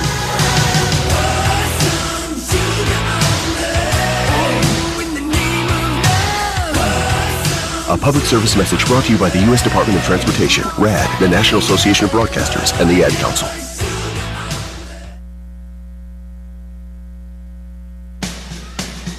Hello, this is Robin Zanner. Hello, this is Rick Nielsen from Cheap Trick for RAD. Some people think it's fun to drive drunk, but that's unacceptable. Be smart. If you drink, don't drive. Think ahead and choose a designated driver. Remember, music lives, and so should you.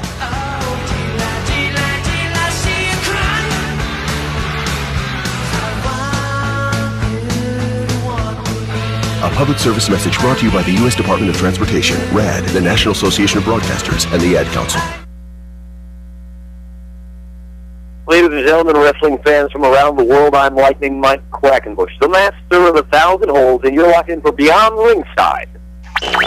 Citizens of America, this is a message from feedthepig.org. Americans spent more money than they earned in 2005. This is the first negative savings rate in the U.S. since the Great Depression. America, we must start feeding the pig. On the 1st and the 15th, we must pay ourselves before we pay anyone or anything. We must make a budget. Even consider cutting up a credit card. Log on to feedthepig.org today. Find the benefits of saving for every stage of life. Brought to you by the American Institute of Certified Public Accountants and the Ad Council. This is your boy, Miggity Miggity Maybo, and you're locked in to Beyond Ringside. There once was a boy wizard whose name was Larry Smarter. Larry, why weren't you in Professor Dinky Doodle's mythical creature classification class? Well, I'm taking Algebra 2 in a foreign language. Oh, so you can talk to unicorns? Not exactly, unless they're French. Larry wanted to go to college, so he visited knowhowtogo.org to find the classes he really needed. Getting into college doesn't happen magically. Learn more at knowhowtogo.org. Brought to you by the American Council on Education, Lumina Foundation for Education, and the Ad Council. Hi, everybody. This is Jerry the King Lawler. That's right, the host of the #1 rated show in all of cable television, Monday Night Raw. That's right, Jerry the King Lawler, WWE Hall of Famer, Jerry the King Lawler, and I am locked into Beyond Ringside. Welcome to Move Time Radio, presented by the Arthritis Foundation, and we're smack dab in the middle of our dance-a-thon to fight arthritis pain. Me, I've been grooving for 10 hours straight, baby, but I'm a boogie machine. See, movement is just one of the ways to help fight osteoarthritis pain. Another is weight loss. You get rid of just 1 pound. That's 4 pounds of pressure off each knee. For more information on managing pain, visit fightarthritispain.org. Then meet me on the dance floor. This message brought to you by the Arthritis Foundation and the Ad Council.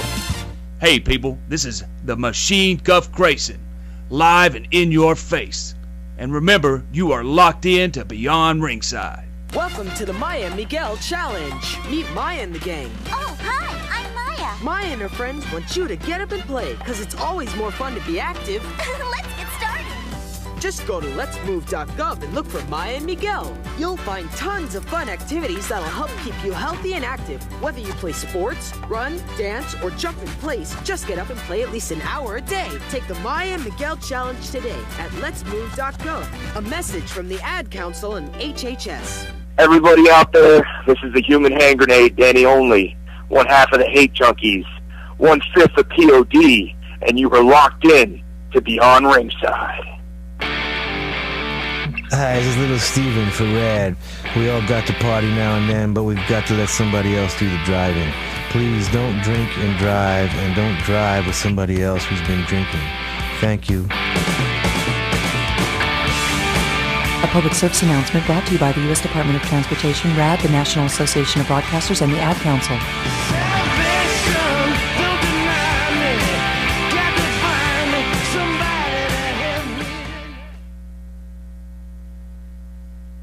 This is Dan the B7, the only Triple Crown champion in the UFC history, and you're listening to Beyond Ringside. You have tuned in and are now live listening to the 3-time NWA Heavyweight Champion of the World, Scrapper Adam Pierce, and just like you, I am also locked in. And brother, we are Beyond Ringside. This is Angel Orsini. This is the human hand grenade, Danny Only. This is Dirty Dutch Mantel. This is Liz Savage. This is Vinny O'Brien, 2010 Golden Glove champion. This is Gabe Sapolsky from Dragon Gate USA and Evolve Pro Wrestling, and you're locked into Beyond Ringside.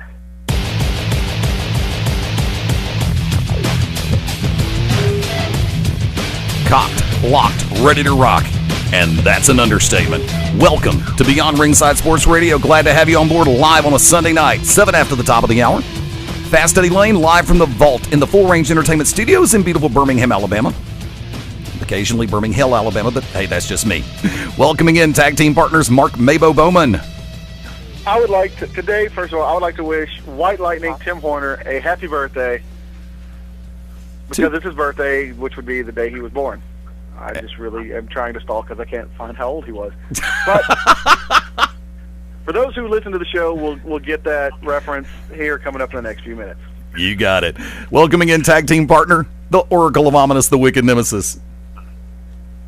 Thank you all for listening. Thank you, Tommy Taylor, for coming on, and our guest coming up. Oh, this is going to be a great interview. Once again, fans, this is what wrestling is all about. Or the radio-wise, anyways. There you go, and more so than a lot of people think.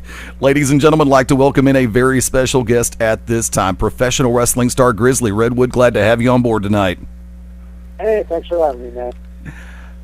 First off, not only live events, not only television, broadcasting, podcasting as well. Is there anything in this industry that you haven't done?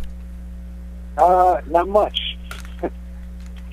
Now, let me go ahead and take it back a little bit. Where did it all really begin for Grizzly Redwood? What made you a fan of this business? You know, this might sound a little weird, but I was about 6 or 7. I was walking into my grandparents' house, and a bunch of kids on the block were outside playing with some action figures. And I had to go see what they were playing with. And it turned out to be a bunch of new wrestling action figures, bushwhackers, rockers, everybody.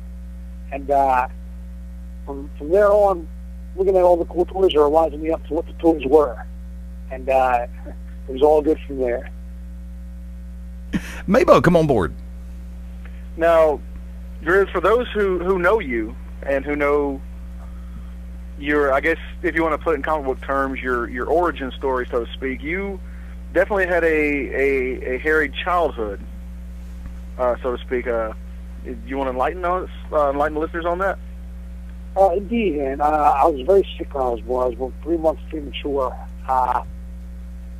Weighed about 1 pound when I was born, had about 6 or 7 surgeries over the next few years to do a bunch of reconstruction for my throat and my mouth.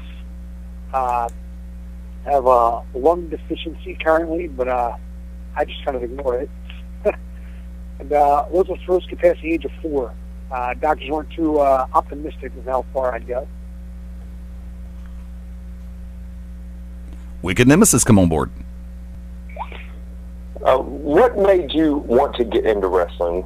Was it a moment? Was it a person? What made you decide that you wanted to get into this great business of ours? I think it was a lot of things. Can't pinpoint one exact moment where I thought, I'm going to do this. It was just watching it for so long and loving it, and the love I had for wrestling never really died after a while. And at some point, I guess I figured, this is what I want to do. This seems like a fun way to make a living. Now, how many different promotions is that just going to be a totally off the cuff question? How many different promotions have you worked with? And if I have to ask you for one moment that really sticks out in your mind as far as working with different ones, I mean, as far as not necessarily do-over moments, but it's like, I want to go ahead and carry this to the best of reel. Well, how many I've worked for? Maybe a good bit. I would say maybe at least 25.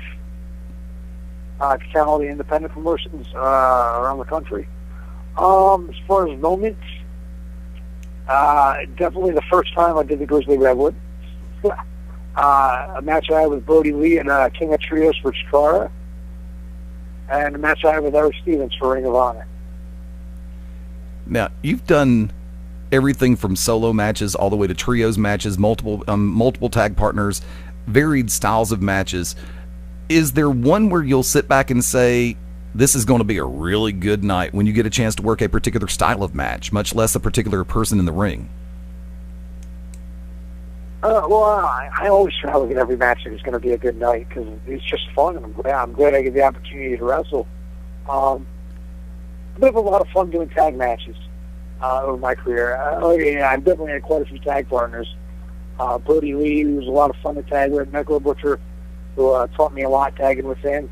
And now currently my state tag team partner is Jake Manning, who's one half of the Great Outdoors, and he's a lot of fun to do matches with.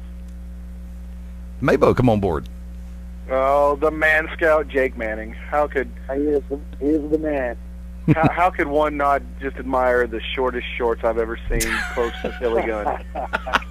But let me ask you this: short of 1980s NBA. If Eddie says off the cuff, then I'm going to not only just ignore the cuff, I'm going to say off the pants completely.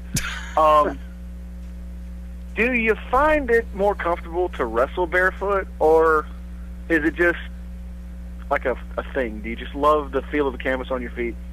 Well, I've been wearing boots for about maybe a year and a half now again. But when I started wrestling barefoot, I was fine with it. I loved it.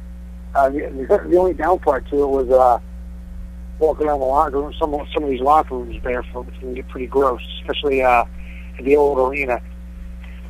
But it was a story angle where on the other side was burnt my boots. Stole my boots and burned them at the embassy. So I had no more boots, and I got really used to wrestling barefoot. It was comfortable. It was easy to get dressed. It was all right. Wicked Nemesis, come on board. What has been your favorite moment so far in wrestling? Oh man, there have been a lot of them. I've been fortunate enough to be in a lot of fun situations too, so it's really hard to pick out one. I'd probably have to say as of right now, I got to wrestle on the ROH on HDNet show against my trainer, who was world champion at the time. Okay. Now, with the different areas, the different geographic areas that you've been a part of and that you've worked matches in, worked shows for, we talk about the fan bases in different areas on this show on a regular basis. Per se, the southeastern United States, where, of course, a lot of things were storyline and character-driven, whereas you've got other areas where they will look at an individual as far as their skill set, move set, and how they execute during a match. If there's one thing that you would attest to, now, I know you do a lot out of the Northeast, but you've worked all over. Where has been one of the more difficult areas as far as the fan base is to try to gauge reactions for you?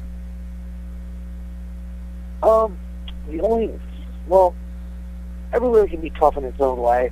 I'd say the only place you can really get your nerves going for me, as far as I hope they don't shit on me, is New York City, without a doubt.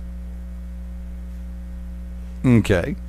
Now, when you're getting ready to go into, we always look at different shows as far as not necessarily the importance of each show, because we look at it, because I know all of us look at each show as that opportunity or the next opportunity to really showcase who we are and what we can do. When you've got a big event coming up, per se, if ROH is putting together an pay-per-view and they ask you to come be a part of it, or Chikara Pro's got, per se, an event coming up and they're going to be doing a DVD taping, or you've got, the general idea. Your focus. How do you gear yourself up personally for appearances on larger shows? Definitely there's a little bit of extra excitement and extra little bit of nerves in a bigger show situation. I try to push it all pretty much the same, though. Just focus on the match, what I have to do in the match, and just stay loose and have fun with it. Because if you don't, I think it'll translate and we can turn out into a poor showing. Before I turn it back to the cast, there's one that I like to ask, especially in this modern era. We're internet-based radio that I treat as with the same rules and stipulations, so to speak, or a characterization of terrestrial radio. And we look at the way that the internet has evolved or devolved in certain cases.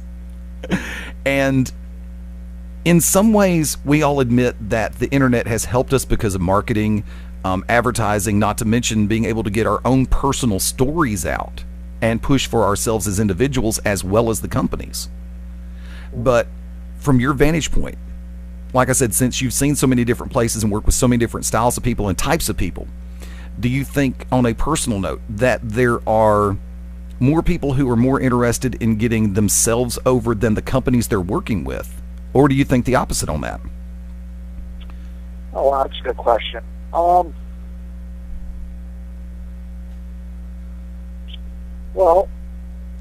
I guess with the internet, a lot of people are generally trying to get themselves over a lot. I like to approach it as, if I'm going to be on a show somewhere, say I work for the Premier Wrestling Experience a lot down in the Carolinas, where I tag with the Manscale.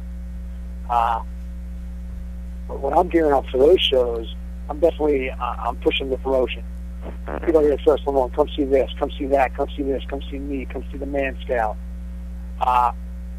So I'm trying to get myself over as well as the company, so everybody comes out and watches, supports the whole thing. So they're going to support the whole thing, they're going to support you in the long run too. I don't think there's a way where a lot of people are generally pro wrestling to be a me business. A lot of people, I think, do attack it that way. Okay.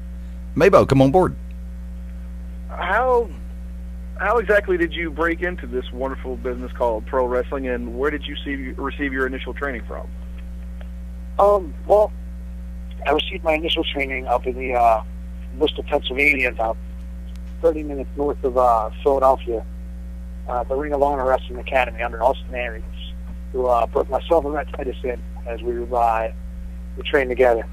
I went there late June of 2005 because they had a tryout. Did my tryout, got through it, got accepted into the school in July of 2005. Started training. I was living about 4.5 hours away from the school. 3.5 if I was driving really, really fast, which got me in some trouble. But that's how I started. Wicked Nemesis. Now, you've had some great matches in your career. You've had matches that, let's say, internet fans go gaga over. What, in your mind, has been your favorite match? Not necessarily your favorite, but your favorite match of all these matches. I know you've had thousands of matches. But can you think of just one match that you're just like, that is the match, God forbid, let's say December 21st, 2012, the Mayans are right. What would be the match that you would want everyone to remember Grizzly for, I guess? Oh, man, I've had quite a few matches that I just really loved and had a lot of fun with, and got great responses from the crowd. I mean, if I'm gonna pick one that says like this is Grizzly Redwood, and this is what I do, is what I can bring to the table, I would say I had a match with Eric Stevens at Super Card of Honor 5 that I thought was a match that nobody expected to really be that great, and I thought we went out there and had a wonderful match. Now, plus it was in New York City, which puts that extra little level on it. Taking a break from the norm, I believe Maybo had originally asked you if you would be willing to enter the lightning round here on Beyond Ringside. Are you still up for that? Sure, why not? Okay, basically what the lightning round is, there are no wrong answers. It's always the first thing that pops into your head, other than, did he really just ask me that? He says he's brave enough to run it, ladies and gentlemen. Grizzly Redwood now enters. Maybo, do the intro. The Lightning Mike Quackenbush / White Lightning Tim Horner lightning round. Maybo, take point. Grizzly Redwood versus Brody Lee versus Eric Young in a beard off. Who wins?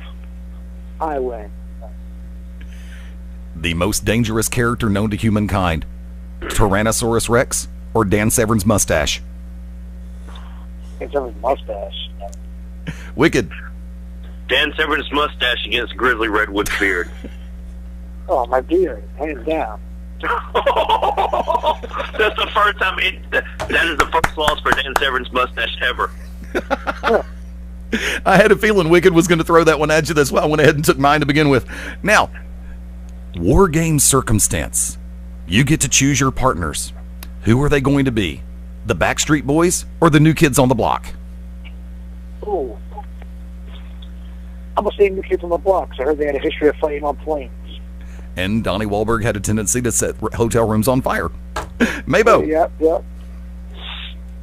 Flapjacks versus pancakes versus waffles versus French toast sticks versus French toast. What does Grizzly Redwood put on his plate?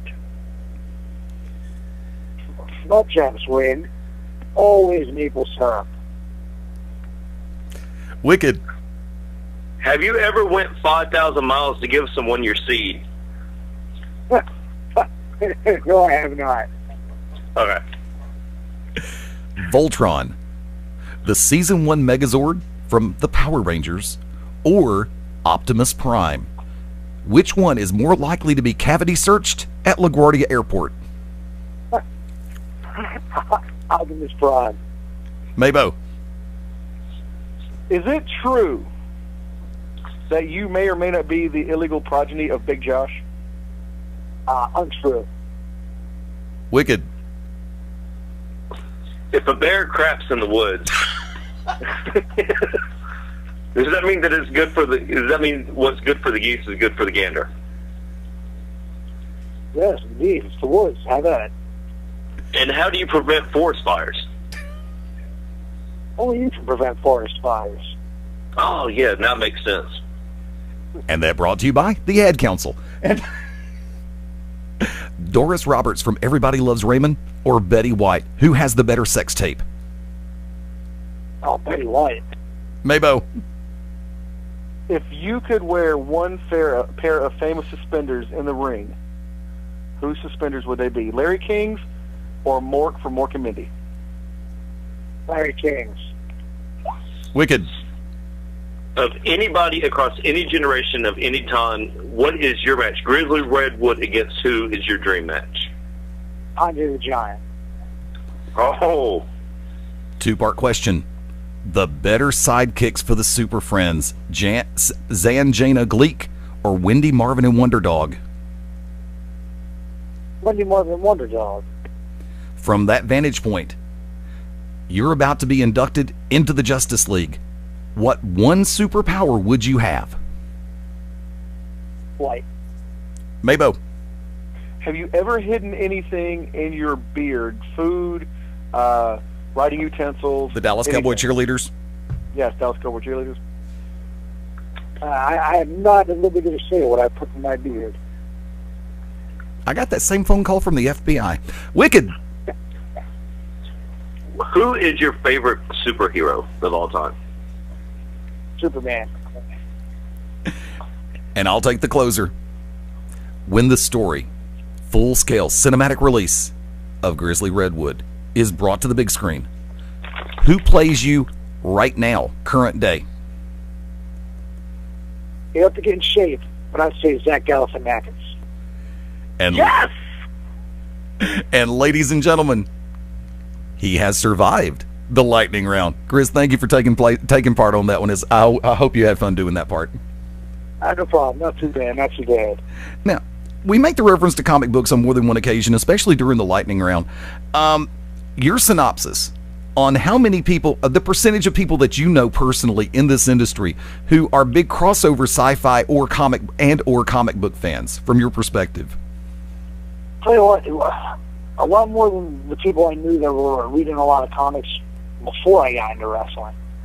Cause I don't really read them very much. I just started watching The Walking Dead, or reading The Walking Dead recently. But I would say,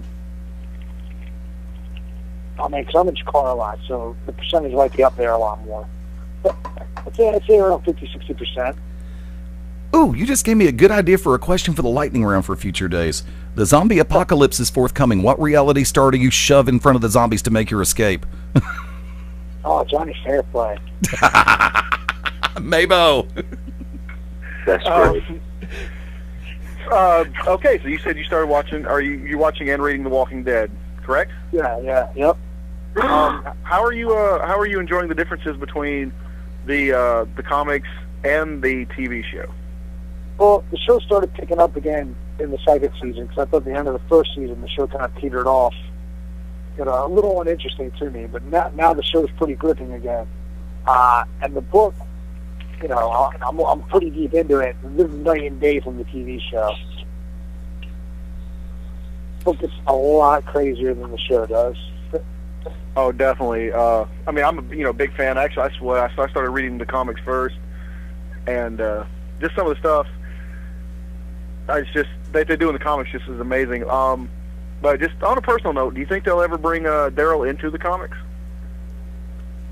I'm sure he'll end up there. I think they have. I think they have brought him into the comics now. Like within the past few issues? Yeah, I think so. He is. Sounds like we need to get Mabo up to Bob's Comics up in Trustful so he can update his subscription list. No, he needs to let me know. Oh, there you go. Wicked, come on board. Really quick, I have to ask you, you've done a ton in this industry. How do you feel the state of wrestling is right now on August 19th, 2012? Not the strongest it's ever been, but not the worst. Wrestling is a fickle business. You got very high highs and very low lows. So it's somewhere in the middle right now. If I could, we're going to go one more round of the question that I'd like to use for my one more round. All right. We see that wrestling a lot of times allows us to be extensions of our real personality while embellishing that much more to be in-ring talent, whether it be, hero, villain, face, heel, antagonist, protagonist, however, whatever label you want to put on it. Away from the business, what would you tell people the easiest way to describe you away from the ring is? Oh, wow. Oh, well, laid back. Mabo. Now, for those who know you, they know you're not the biggest man in the pro wrestling business, but you have strived and you have succeeded, and you've been on TV, countless pay-per-views and DVDs and such. What's the one piece of advice you would give to someone who is just now getting started? Don't stop working hard, man. Wrestling is a difficult business, and it's not easy to make it in by any stretch of the imagination. And especially coming from a guy who's much smaller than the norm in pro wrestling. Just gotta keep working hard at it. If you don't work hard at it, you're not going to get anything out of it. If I could, upcoming appearances, where can we find you in upcoming days? Well, I got a couple weeks off. I believe our 100% next meeting will be September 14th at the Pro Wrestling Syndicate show. And then who knows where I might show up before that. I just have to wait and see. And how can people find you on the social media? You can find me on Twitter at Grizzly Redwood, or look up Grizzly Redwood on Facebook. Okay. First off, thank you for taking the time to come on board with us. I do appreciate you spending your Sunday, just like we all do. We all appreciate you spending time on your Sunday night with us. And please, the door is always open. If you've got upcoming events that you want to try to get the word out about, get in touch with us. Let us know if you'd like to come back on in person, or just make sure that we get a mention. Either way works for us. We just want to say thank you. I appreciate it, man. Thanks for having me on, guys. Ladies and gentlemen, our very special guest at this time, the one, the only Grizzly Redwood, has just gone beyond ringside. And we will be back on the Beyond Ringside Radio Network right after this. I'm Ellen, daughter of Gordon Soley, and you are locked in on Beyond Ringside. Hi, NBA forward Kevin Durant from the Oklahoma City Thunder, here with Bugs Bunny and Daffy Duck to remind you to get moving every day. Because when you get moving an hour a day, you'll have more energy to do the things you like to do. And that's a slam dunk. Whether you like to shoot hoops like me, skateboard, ride a bike, or dance on your roof, be a player. Get up, play, and move it your way. Head online to get tips on great ways to get moving every day. Check out how to be a player at letsmove.gov. A message from the Ad Council and HHS. Oh, yes, this is Paul Bear, and some people call me Percy Pringle III. You're locked in to Beyond Ringside. Let me drive. How do you know when it's time to give up the keys? When your dog grabs your keys from your lap and your lap is on the floor. Yep, it's Jeff Foxworthy for Rad saying, when you party, be sure to designate before you celebrate. Hi, this is Ozzy Osbourne. For many years, you know I've had a drink problem, and I'm trying to battle that problem every single day. But one thing I don't do, I don't drive my car when I'm drinking. I get someone to drive me. Do not drink and drive. It's the stupidest thing. If you drink, just don't drive. Not only are you going to hurt yourself, you may hurt some other person, and you wouldn't want that on your conscience, would you? A public service announcement brought to you by the U.S. Department of Transportation, RAD, the National Association of Broadcasters, and the Ad Council. The odds of becoming a signed artist and having 3 #1 albums? 1 in 100 million. The odds of going on to win 6 Grammy Awards? 1 in 1.4 million. The odds of this performer having a child diagnosed with autism? 1 in 110. I'm Toni Braxton, and I encourage you to learn the signs of autism at autismspeaks.org. Autism Speaks. It's time to listen. Brought to you by Autism Speaks and the Ad Council. We all lock our doors at night to keep our family safe, but we can't so easily lock out H1N1 flu. Truth is, you can. The simplest and safest protection against H1N1 recommended by the CDC is vaccination. The H1N1 vaccine is safe, effective, and the most important step to keeping healthy. Stop H1N1 at the door. Keep it away from your family. Get yourself and the ones you love vaccinated. Visit flu.gov to get a vaccination near you. Be the one to protect your family from H1N1. Brought to you by the Ad Council and the Department of Health and Human Services. Hi there, this is Sammy Hagar here for RAD, the entertainment industry's voice for road safety. Now, style's a personal thing, and your lifestyle is your business. But if you take it on the road, it becomes everybody else's business. Please, plan ahead, designate before you celebrate, because friends do not let friends drive drunk. A public service message brought to you by RAD, the National Association of Broadcasters, and the Ad Council.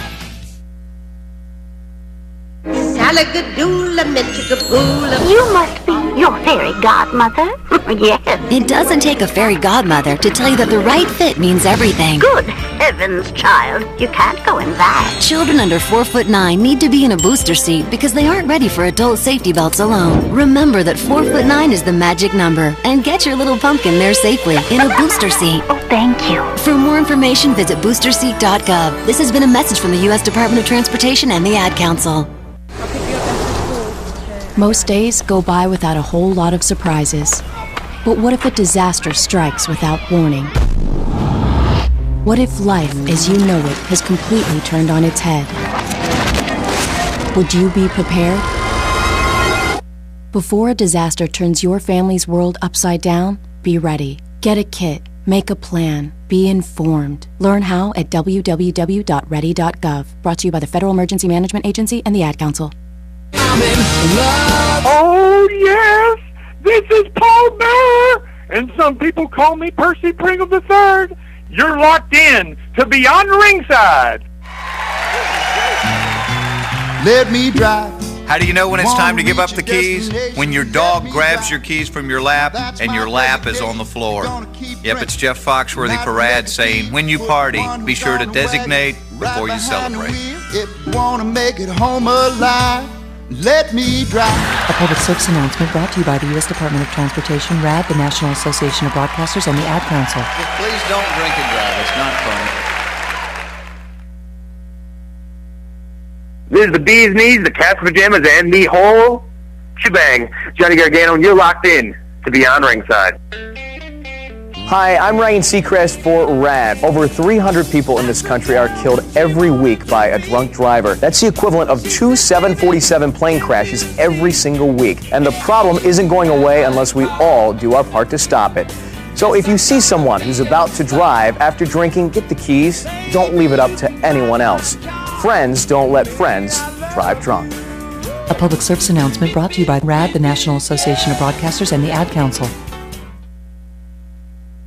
It's me. It's that D to the O to the double G. Always sitting next year, near doggy style, the road dog Jesse James, and you're locked in to Beyond Ringside. Get it? Got it? Good. Hi, this is Jamie McMurray here for RAD, the entertainment industry's voice for road safety. Want to make a difference? It's simple. Be responsible. Plan ahead. Designate before you celebrate. Friends don't let friends drive drunk.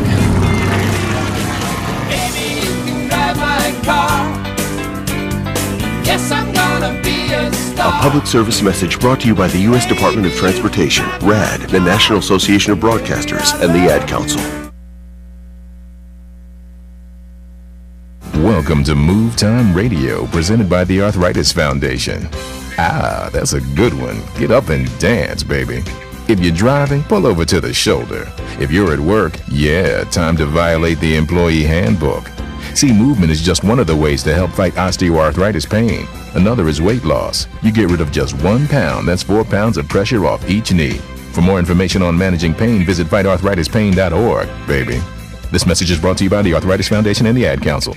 This is Jacoby Boykins, a.k.a. the Alabama Ambassador, Mr. 256, and you are locked in to Beyond Ringside. Hi there, this is Sammy Hagar here for RAD, the entertainment industry's voice for road safety. Now, style's a personal thing, and your lifestyle is your business. But if you take it on the road, it becomes everybody else's business. Please, plan ahead. Designate before you celebrate. Because friends do not let friends drive drunk. A public service message brought to you by RAD, the National Association of Broadcasters, and the Ad Council. Aloha, this is Tracy Taylor, all the way from Honolulu, Hawaii, the island girl, and you're locked into Beyond Ringside. Nancy O'Dell here for RAD, recording artists, actors, and athletes against drunk driving. You know, style is a personal thing, and your lifestyle is your business. But if you take it on the road, then it becomes everybody's business. So please plan ahead, call a cab, or designate a driver before the party starts. Friends, don't let friends drive drunk. Baby, you can drive my car. A public service message brought to you by the U.S. Department of Transportation, RAD, the National Association of Broadcasters, and the Ad Council.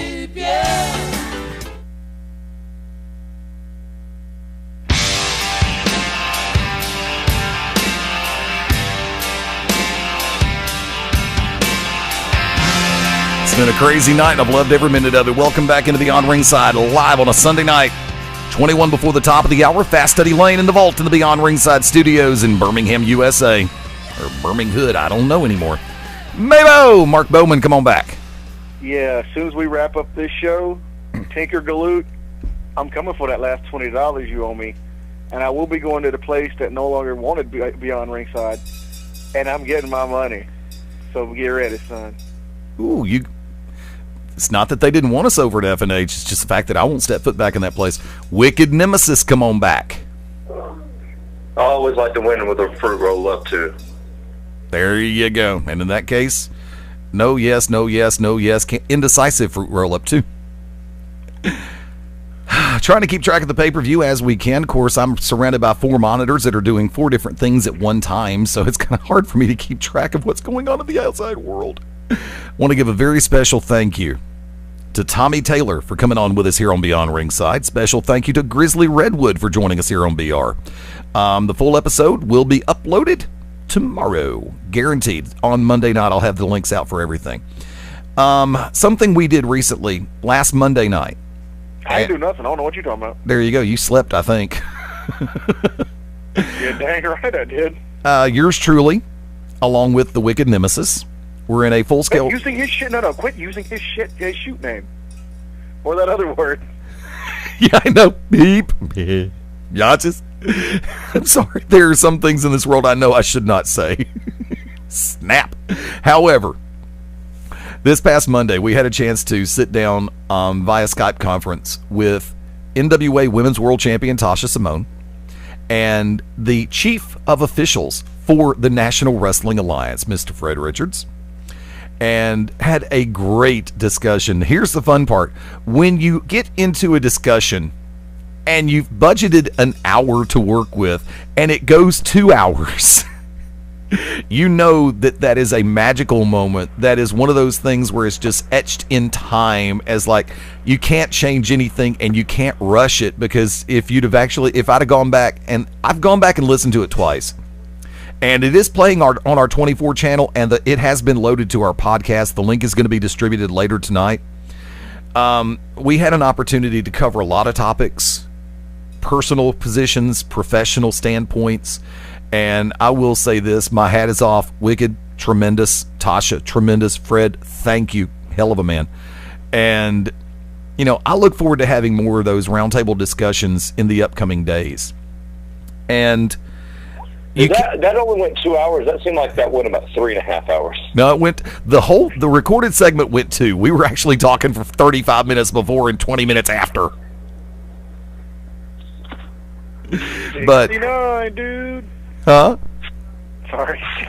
I forgot we were on the air. It's also Wicked's mention of the time-space continuum, because he was probably high for half of it, right?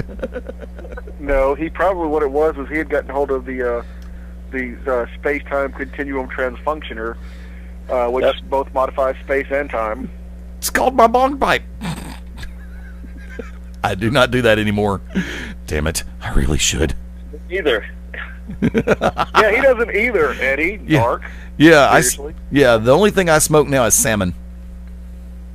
And something else. I'll say it. Every once in a while, I'll smoke Cinnamon Toast Crunch. That's not what I'm talking about, you smoke. Look, French toast sticks, leave it alone. Look, Paul McGee. All right. On your knee for Paul McGee. However, don't get me started. Let's go ahead and take this whole roundtable thing in more ways than there you go. I was trying to say it full bore and it just did not come out that way. I've been having one of my weeks. Like I said, I'm effing exhausted. And hey, Wick, I don't know about you, but do you always take it full hole? Yes, he does. Or do you just usually leave a tip?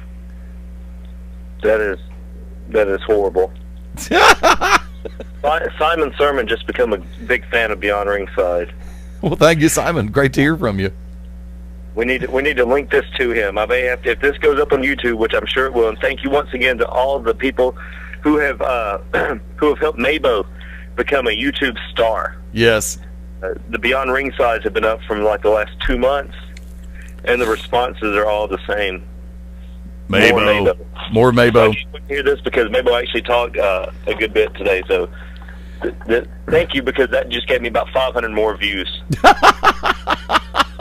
No, it's not me. Although I would like to, honestly, how Kevin Smith and Jason Mewes, when they do Dance Silent Bob Get Old, or Kevin Smith and Ralph Garman with Hollywood Babylon, or Smith and Scott Mosier with Smodcast, how they'll animate it sometimes. I wish we could find a company or find someone who would do an animated cartoon, just take bits of the show and animate it. Yes, like the Smodco cartoons. Yeah, it's basically like Yes. Like, I know me and you were smartened up to it, but I don't know about that other guy right there. Yes, I have a clue. For anybody listening to this podcast, it's Smodco, and I believe .com, and you can listen to the podcast. They have new podcasts every day. The Smodco cartoons are actually played on the Hulu during spoilers, and also to their YouTube. It's SeeSmod, SeeSmod, MOD. Or yeah, the MOD. Hey, because you can't spell SMOD without the MOD. But also, they're the SMOD Internet Radio, the SIR network. So go look up all that stuff. And yes, I do look like Kevin Smith. No, I'm not Kevin Smith. But if this gets Kevin Smith in contact with me, even better. Let me just say this. You at Sacred Ground in 2010, and me when I was in college, like just like smoking weed every day, man, I swear to you, we could have went to a convention, people would have been like Noogans. They would have acknowledged us because I had long blonde hair. Well, I've the long hair. In October we'll hit 2 years. It will be after the Chikara event in Piedmont, Alabama. After that, it's coming off and going to Locks of Love. The only reason why it wasn't cut before was because, you know, for those who do know, the giant growth that was on the side of my head almost killed me. Or as I've named it, Gary. You've been watching too much Family Guy. I know, and we're not going to make a reference to that Viacom cartoon, too. Tell you what, let's go ahead and take it. 14 before the top of the hour. Maybo, last call. Oh, shoot. I had a last call, and I totally forgot because we got talking about Smodcast. Last call. I miss... Okay. Oh, FCW is no more. Yeah. It is now officially NXT. They have changed everything. They've changed the website, which I really hope they do a better job at updating the roster and title changes and the who, the what, the hey, and the how. It's sad also that we cannot get NXT, FCW, whatever. It's sad that we cannot get it here in the United States for whatever reason. That really ticks me off because there's tremendous talent on the roster, and then coming up, you know, finally they've started making mention of guys like, or soon will be, Brody Lee, who I believe is now going by Luke Harper, and a couple other guys I've seen just pictures of that. You know, you just look at them and like, huh, well, they got a great look. Let's see how they can work. But I think, the Brody Lee and a couple others aren't going to come in until they bring the best gimmick to come down the pike since Wicked Nemesis, Bray Wyatt. He might be out of action, but he will be back. And to kind of segue, and Pac too, the man that gravity forgot. Oh, can't wait for him to get to WWE. That's going to be awesome. But that kind of segues into, the releases that they had last week, or a couple weeks ago, with AW and all what he said. And then he ran his mouth even more, and now everybody's like, whoa, we had your back, but not anymore. But they also, I don't know if we mentioned, they also released Sophia Cortez, which was Evilise from Tough Enough. And normally I'm not glad to see anybody lose a job at all, especially in this, hard economic time. Yeah. But they finally, because I don't even see why she got a contract in the first place. I know why. It's because of who her sister is.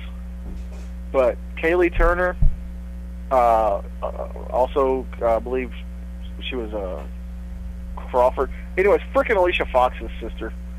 The one that answered the question of what was your favorite match of all time, and she was like Melina versus somebody else. It was on Tough Enough, and everybody was just like, really? Oh wait, no, that was the other one. Maybe that was the other one. I don't know. Anyway, Kaylee Turner, whatever her name is, she's gone. She was crap. And so, yeah, go back to being a stripper or pseudo-stripper or softcore porn actress, whatever. Just get your sister to write you a check, every 2 weeks. You'll be happy. I don't know. I'm just rambling at this point. We can tell. I'm coming for my money. You big galoot. I'm coming for my money. And you think I'm playing. I will smash your face into the frickin' wall at Fox and Hound. Oops, I said that. Sorry, Eddie. I don't care. Wicked Nemesis, last call. Well, as those that follow me on Facebook know, or those, I'm sorry, that are friends with me on Facebook, I guess I should say, there is a show, quote unquote, 40 minutes or less from me. It was brought to my attention this past week that this outlaw show was using the wicked Nemesis Caesar death mask on a ring rat. Yes, a ring rat being used as a valet instead of doing what she should be doing, and that's helping all the guys, you know, be strong guy bull and taking care of their needs behind the building as she should have been, is actually walking some guy that is 105 pounds in a tap-out T-shirt to the ring. She has the exact same red and black and white mask that friend of the show Danny Only's made for me that I gave to Calm Like a Bomb Pandora when she first joined the Prophets of Doom, which is an offshoot of the MOD. The exact same design, except where mine is red, hers is pink. Not only that, this girl, this ring rat, has fake white, like those wash-on tattoos all over her. The guy that comes out with her has a little bitty mohawk. This leads me to say this. People knew that they were stealing what we were doing and using it in an outlaw show. Obviously, by their fans, by the look of their fans, you know that there's no way in heck that these people ever know who I am, because they can't afford to go to the shows that I work, and they definitely can't afford a computer to listen to this great show or the To Be Determined show or any of the YouTube stuff that's up. People asked what I was going to do about it. Oh, something will be done about it, because any vet that lets this go on, I don't think she knew what she was doing. I think somebody gave this suggestion to her, which leads me to think that somebody saw what I was doing, what Pandora was doing, and thought that they could use it and nobody would ever find out, because I don't do outlaw shows. Well, I found out about it. Now, as you all know, I linked her Facebook message that she sent to me. This ring rat tells everybody that she is doing this for a hobby, or tells me she's doing it for a hobby. She knows she'll never go anywhere. Then why do it? If you know you're not going to go anywhere, if you know that for a split second that people break their bodies for this and you're just doing it as a hobby, take your stuff and leave. Do us all a favor. And for all the vets that allow this to go on, you're worse off than the guys and girls who do it, because you know better. Most of them do not. So Center Alabama, anything that happens is your own fault. The legacy that you want to portray is a stack of cards, a house of cards that I have stacked in my favor. Game on.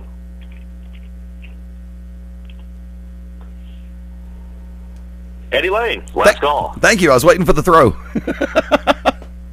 Or the toss, take your pick.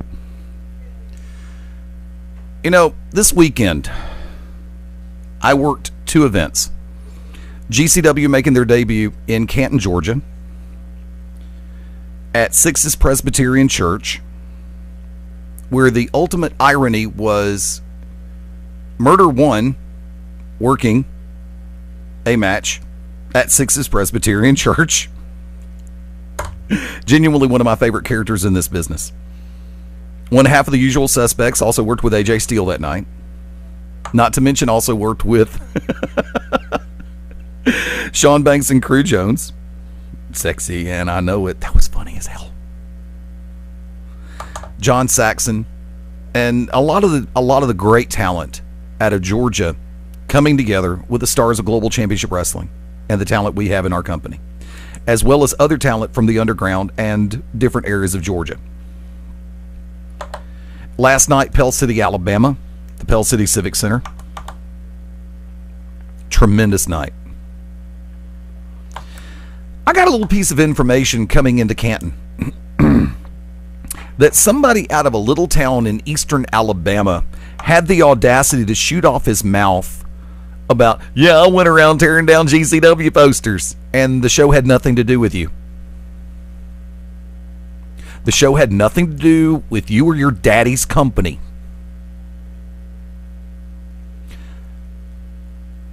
I'm not out to get rich in this industry. I do this for the love of the business. I do make a little bit of money where I am and for what I do. And it's not daddy's money. But for that certain individual who wants to go around thumping his non-existent chest, yeah, I took down GCW posters. Boy, you ain't a pro wrestler. Boy, you ain't a worker in this business. Boy, you nothing but a bitch. Plain and simple. I want people to understand my perspective on this business. I got into this industry because I fell in love with this business. I found something that I could fit in and be a part of in this business. It gave me a chance to be an extension of myself, which is probably one of the hardest working people you will ever find in any industry. When I'm booked on a show, Wicked and I are the same cloth. When we're booked on a show, we give 100% of our attention into the build-up for that show and the execution of what we're scheduled to do in that show.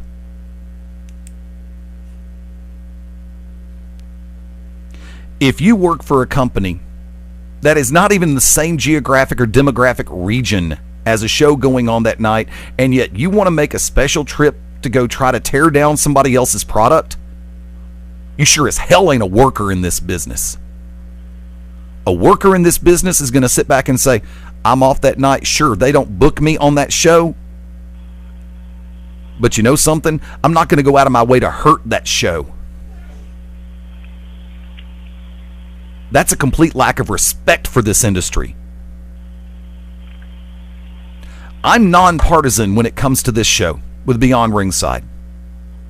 We have opened our doors to promotions across the lower 48 and abroad. Alaska, it's been represented. Hawaii's been represented. We've opened our doors to shows across and around the world. Australia, Germany. The fact of the matter is, something that a lot of people have lost for this industry, in this business, is the love of the business. I get a rush when I walk through that curtain, whether I'm being traditional, happy-go-lucky, fast Eddie Lane, or if I'm cast in a different line, if I'm put in a different angle. I enjoy this. I love this business. And I'm sick and tired of you little self-centered bitches who have nothing better to do with your time on a night when you're not booked than to try to tear down somebody else's product. I'm not mentioning names, but I think it's pretty effing obvious for those in the southeastern U.S. You know who I'm talking about. Boy, you think you're getting an invitation to come back on this show anytime soon? Not unless I get a full apology out of it. Because when you try to tear down a show that I'm working on, you're taking money out of my pocket. Not to mention the other workers who are on that the real workers who are on that show. The people who are getting in that ring and busting their ass for the people. There are people in this business who, because of the fact that they're on a smaller show, not an outlaw show, but a smaller show, that they're maybe making $20, $25, $50 on an appearance. And when you go around, start tearing down stuff and bad-mouthing other shows just because they won't book me on this show because I only weigh $105 and I look like I can blow away with a hairdryer.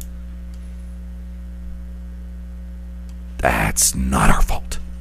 That's not my fault. So don't try to take money out of my pocket, because it gets real personal real quick. I will get final confirmation on this part. And not just, it's not Beyond Ringside talking. This is Fast Eddie Lane. This is Eddie Powell talking. You try to take money out of my pocket, boy, I will find you. I love this business. I love everything about this business except for little drama queens who run around with nothing better to do with their time than stir crap up. And for you, if I get final confirmation, if I see the hard evidence, for you, it will be last call. And I don't mean on this show. Mabo, shameless plugs.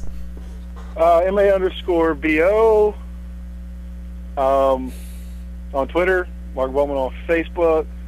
You got Creative Concepts, Eyewitness Store, BevNerd, all that on Facebook, BevNerd.com, at BevNerd on Twitter. And I would like to go ahead and shamelessly plug, and I don't think I've ever done this, but to the best of my knowledge, it is still, no pun intended, locked in. Next week in the 6 o'clock spot, we're going to have from Chikara, from Kaiju Big Battle, for those of you who remember Kaiju Big Battle, it used to run on G4, Gavin Loudspeaker will be joining us in the 6 o'clock hour. So tune in, and I don't know, don't over syrup your French toast stick. Toss. Not you. You're not cute enough. But there you go. Nemesis. Shameless plugs. At Wicked Nemesis on Twitter, Wicked Nemesis Enoch Caesarian, Facebook, Wicked Nemesis Enoch ENOCH. On YouTube, you can also find me on Daily Motion, Wicked Nemesis, Blogger, Blogspot, Wicked Nemesis. This Wednesday, the To Be Determined show. 9 p.m. Central Standard Time, TNT-radio.net. Can't wait to hear what GCW Wrestling Radio has tonight at 9 p.m. Central Standard Time on BeyondRingside.com, because I won. So I cannot wait to hear the announcement that I won, because the only thing that really matters about last night is I won. It doesn't matter that Tracy took the finish, I won.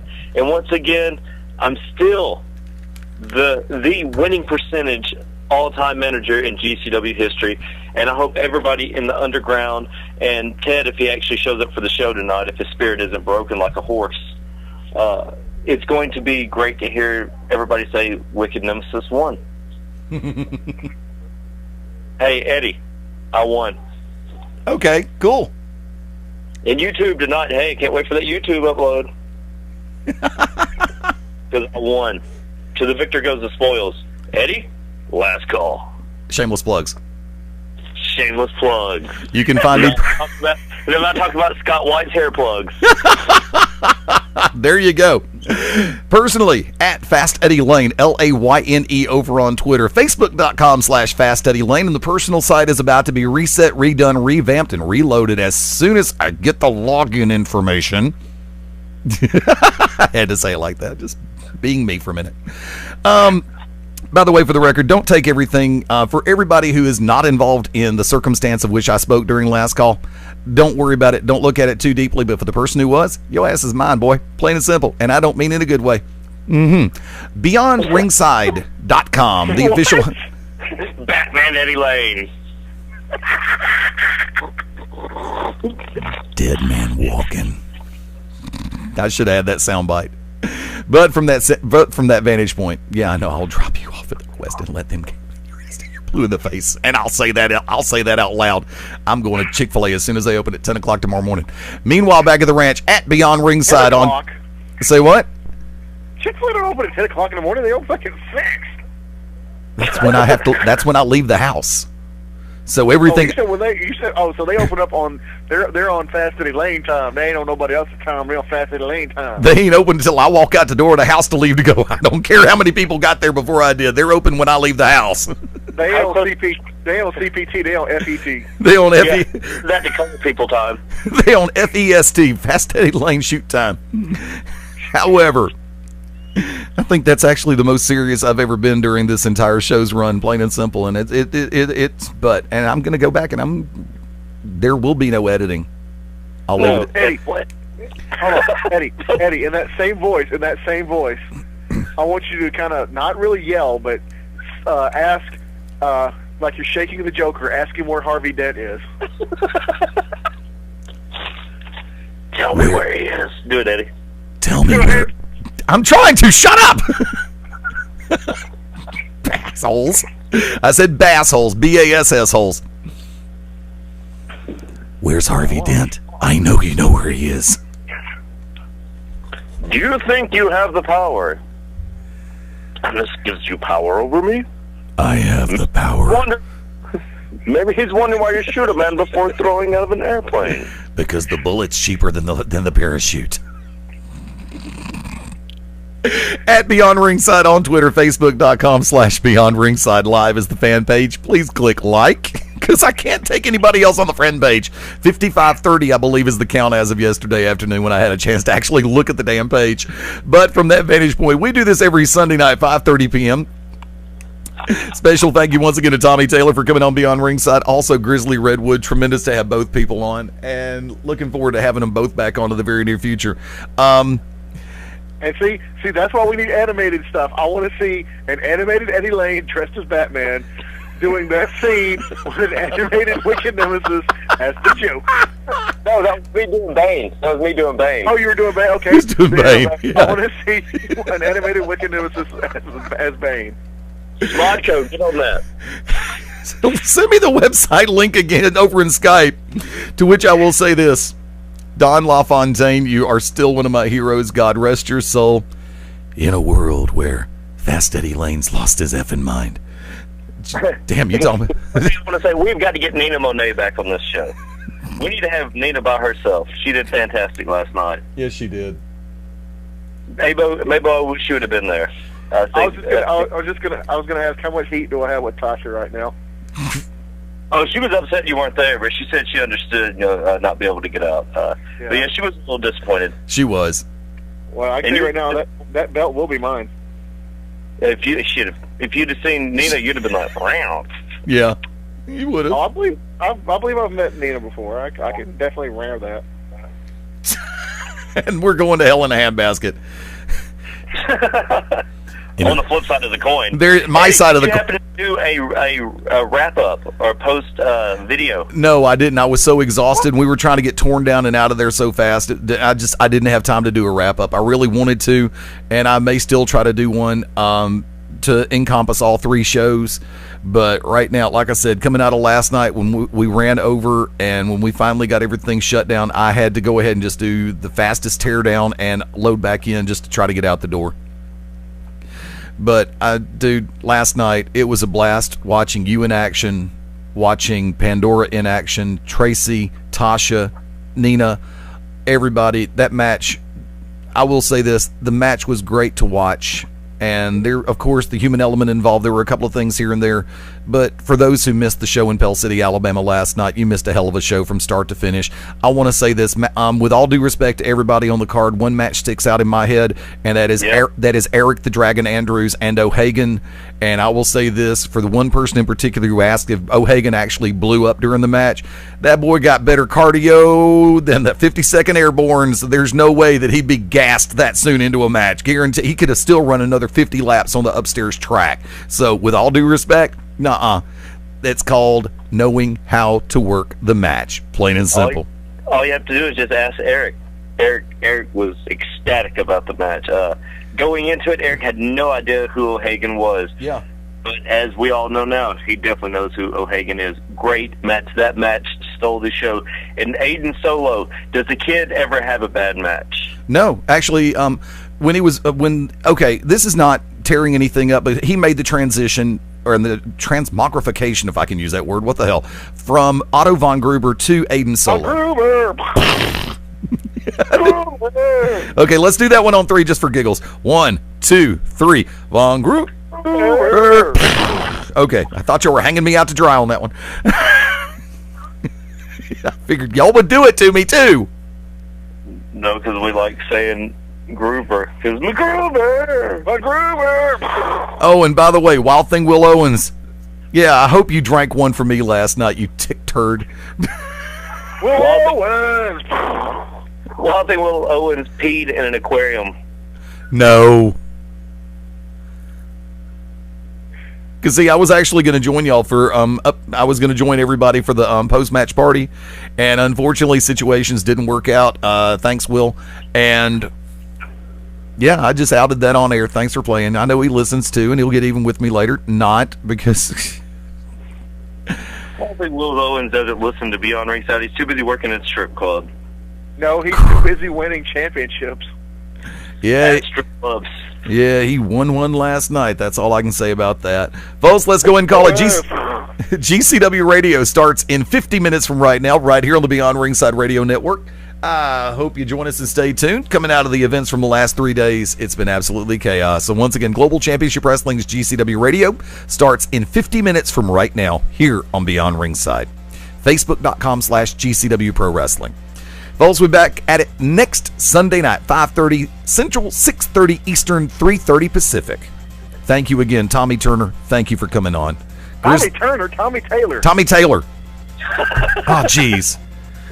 I'm looking at something else right now, and I got my names confused. Tommy Taylor, once again, thank you. We know what you're looking at. You're looking at Fairly Odd Parents. No, that's Timmy Turner. Timmy Turner. No, closest thing to Turner I can. And Jimmy Neutron. No, Jimmy, don't lose faith in me. I promise you'll have my undivided attention. Ooh, mosquito. Tommy Taylor, thank you. Grizzly Redwood, thank you. You sure you don't want to change it? You just want to call him, like, I don't know, Kodiak Sequoia? Want to mess up his name, too? Yukon Jack Marshall, I don't know. Sacagawea!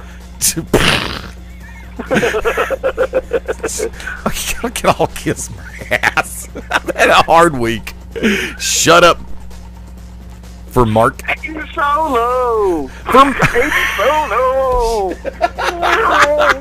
We haven't even gotten to the damn Easter eggs yet. For Mark Maple Syrup Bowman. Oh, it's sticky, fellas. And hopefully GCW TV will do the right thing and put the O'Hagan Andrews match on television so I can see it. For the Oracle of Ominous Wicked Nemesis. For those that come out to Pell City last night, the 300 plus that showed up, thank you all. Great hot crowd. Thank you all for listening tonight. One last thing to say. Mabel! Mammy! This is the Magic City Motor Mouth Fast Steady Lane saying I can never walk down the frozen food aisle and look at French toast sticks ever again. That's all I'm going to say about that. Adios.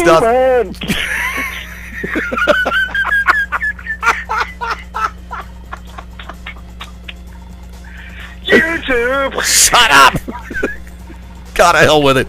We'll see you next Sunday right here on Beyond Ringside. Daryl and everybody, thank you for coming to the chat room. We'll see you soon. Bye-bye. All right, boo!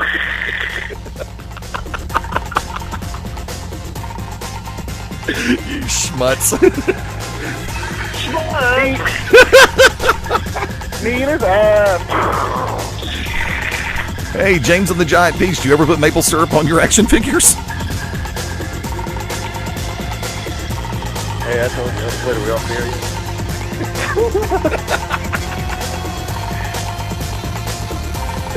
Oh shoot! I think I'm gonna go to Netflix and find a copy of Stroker Ace. Dude, you can just borrow my copy of Stroker Ace. I don't want anything out of here. I wouldn't want anything about it. If they ran a black light through my room right now, it would glow. CSI. We'll see you later. Easter eggs done. We're out. Bye-bye.